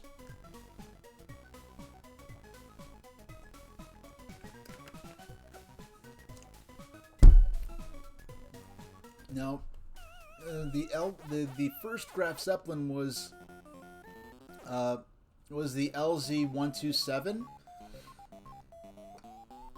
and the way the Zeppelin company numbered their airships, it wasn't by the number of airships they built. It was based on the number of airships they had designed. So when you look at the logs, I think the LZ-126 was built as war reparations after World War I, and it was delivered to the United States, and it was added to the U.S. Navy fleet because there was no Air Force then. So the LZ-126 became the Navy ship LZ-1, no, it was ZR-2 or 3, I forgot, it was either 2 or 3, but it became the USS Los Angeles. It was the LZ-126 became the USS Los Angeles. LZ-127 was the first Graf Zeppelin, and then the next Zeppelin to be built was LZ-129 Hindenburg. So they went straight from LZ-127 to LZ-129, and the reason for that is they designed 2 more airships based more on the LZ-127 design, the Graf Zeppelin design, but they decided to not build those and to instead build a ship that was designed more with the use of helium in mind, because the Graf Zeppelin and the LZ-127 Graf Zeppelin, the 2 airships that followed, would have been intended to use hydrogen, and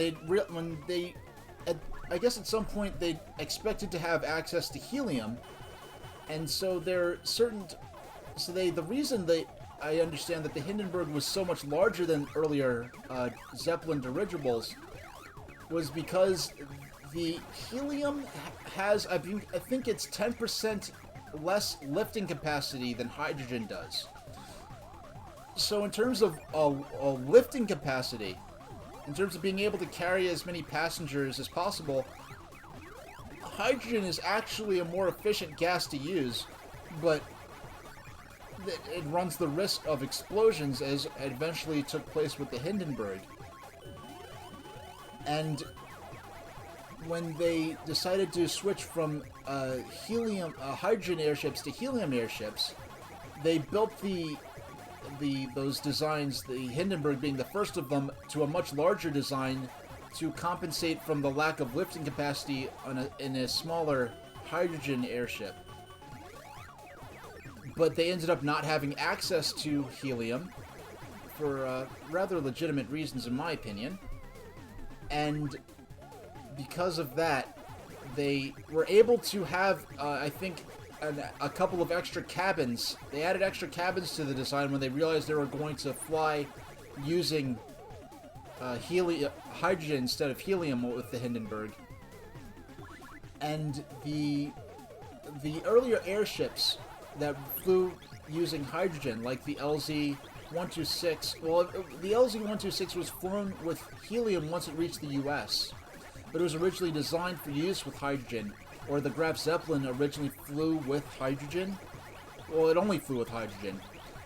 And those ships, the gas bags, were made of a material that was taken from the intestines of cows, called gold beater skin, because that skins were used for people who made gold leaf and worked with gold leafing. So it was called gold beater skin as a consequence of that.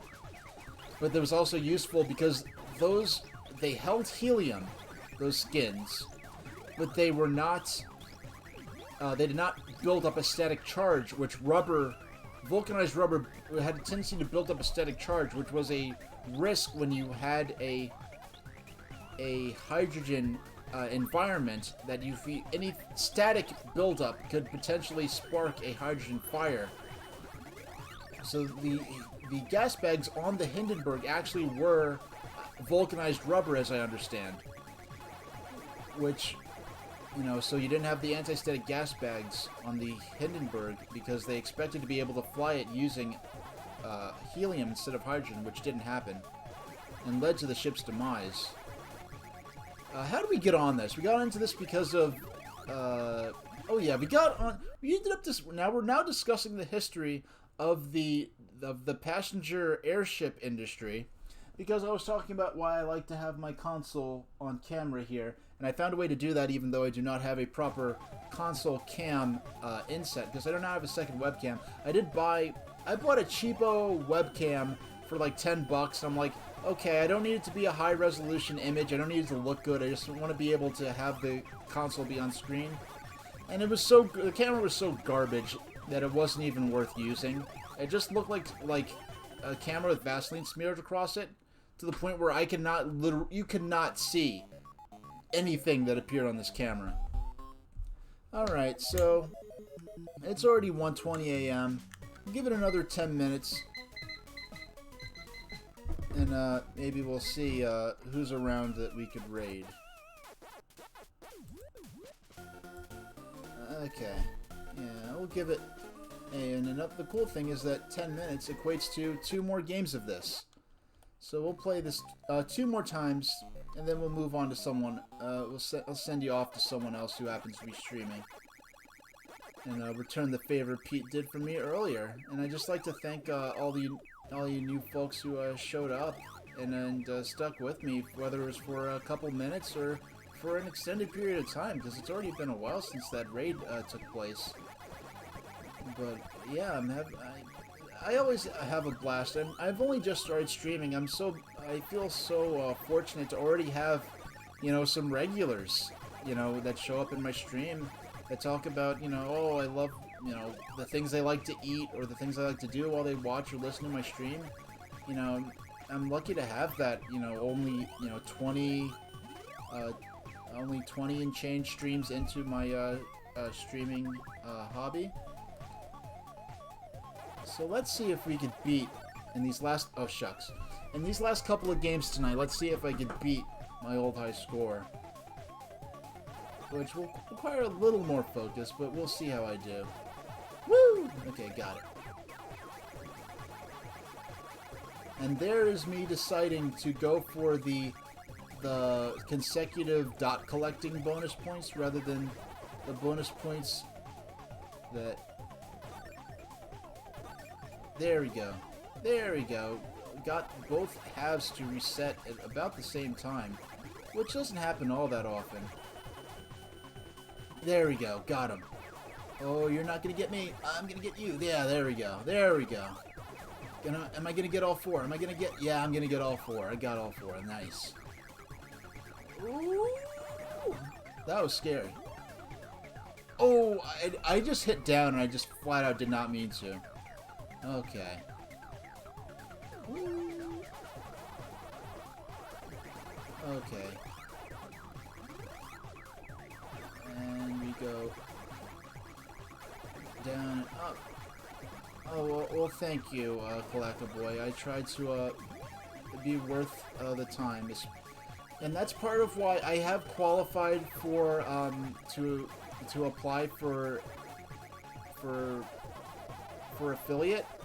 I have so far chosen to hold off on that because I need to be able to have the spare funds available to commission an artist to do some cool doorworm emotes for me, and for some icons for the people who may end up subscribing, because I really would hate it, and just because I qualified for it in terms of my stats, I would really feel awful if someone subscribed and then doesn't, and I don't have any emotes or custom icons for them to use in chat.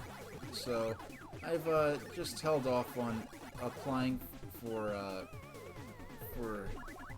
affiliate just yet. Woo! Because for me, like, I want to... Anyone who... If someone wants to come in and look, I want to make something worth looking at. If someone wants to subscribe, I want to give them an experience worth subscribing for. And so until then, I'm just going to hold off on applying for that. That's part of the reason why I don't have ads on my YouTube stuff. I mean, maybe in 2011-12, when I was less active, I did have ads on my videos. I did actually make a little money off of that.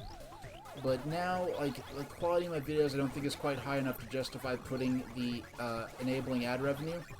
And plus, for certain content, not enabling ad revenue does improve my fair use arguments for certain things where I'm using third-party material. I have an interesting, or I guess my view of fair use. I may a test car with your alter ego would be cool too. I already have that. Unless you mean a new one. I mean, that happened to be art that I already had that just worked out to be useful for this. But I actually do have some new art on the way that I'll end up using for the stream. So that's cool. I already have some new art. It's not like emotes though. It's just stuff I can maybe use on my layout or on my hold screen or stuff like that. Alright.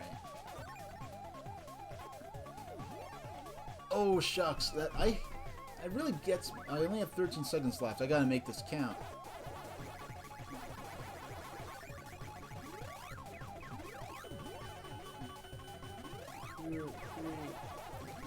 Yeah, grab every last dot I can. Alright. This is the last go. Let's see if we placed.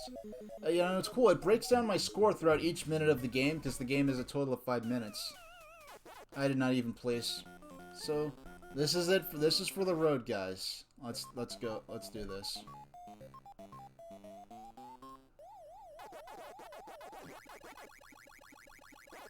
Okay. There we go. Got all 4 of them. Got the cherry. And then the music's kicking in. Now we're on the way. Now we're rolling. Oh! Yeah! That was... So many times I just barely miss my chance to... Okay, I was fidgeting around a lot and I did not mean to be doing so. That was just entirely due to input errors on my own behalf. Because I really...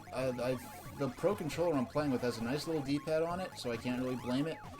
At one point I was playing using a micro-switched joystick, which was cool for an arcade feel, but I feel like they made these moves with a thumbstick in mind and not a big micro-switched proper... Shucks. If I was quicker going down there, I probably could have actually made it out. Yeah. There we go. Got one of them. 2, 3.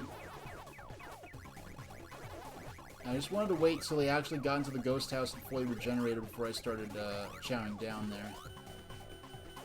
Ooh, and ooh, that was tough. If I went down, could I have made it? All right, you just got it. Ooh, yeah, got him. That was.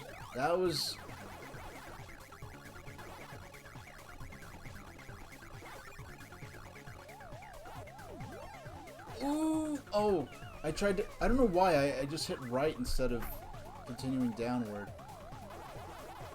But I think I'm just being clumsy now. But if I play really aggressively, I think we can make this last game. I want to at least get in the top 10. I want to... It's funny, of the times I've placed, at least that I've noticed, it tends to happen to be in situations where I'm always in like the top 3 or 4. I never happen to hit those scores that put me in on those, either score way under any of them, or high up enough that I'm in like the top 2 or 3 or something like that.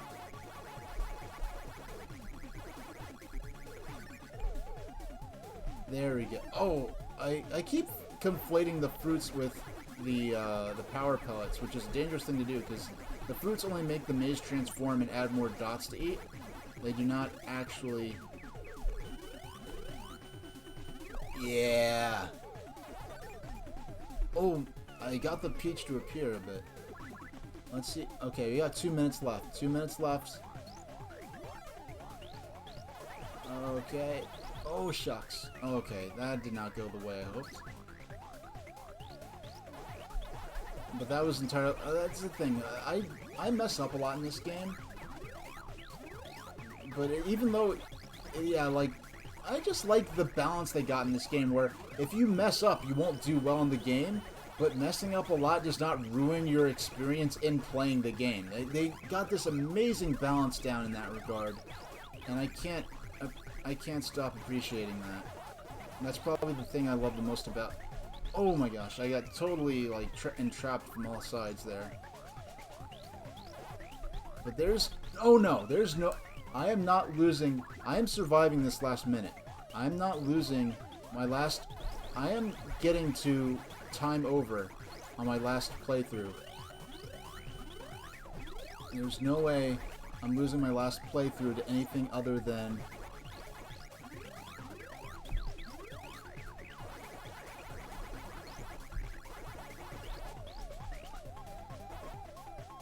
oh my gosh. Oh! If I went another 40 seconds, so I just went right here.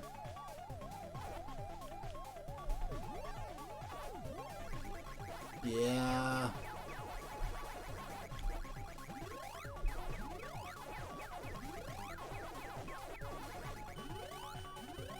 Oh yeah, rack up. We got 20 seconds left. This is the most time I've paid attention to the clock. I guess it's because this particular time I know if this will be my last game for the night. Alright. Oh, shucks. Oh, come on, come on. Put me back in the game. Let me just get a few more dots. A few more dots. A few more dots. Alright. I'm outrunning... wow, I was actually outrunning Blinky. In Vanilla Pac-Man, I think that's not the easy thing to do. Alright, so thanks, everyone. I'm streaming tomorrow at 2. I'm playing a little... maybe a half hour or so of Pac-Man Championship Edition, the same NES version. I'm also going to be playing Final Fantasy VII. I started playing it for the first Final Fantasy VII for the first time since 2002. Yeah, I played it in 2002. Well, I played it in the 90s, then 2002, and really last week was the first time I played it since then.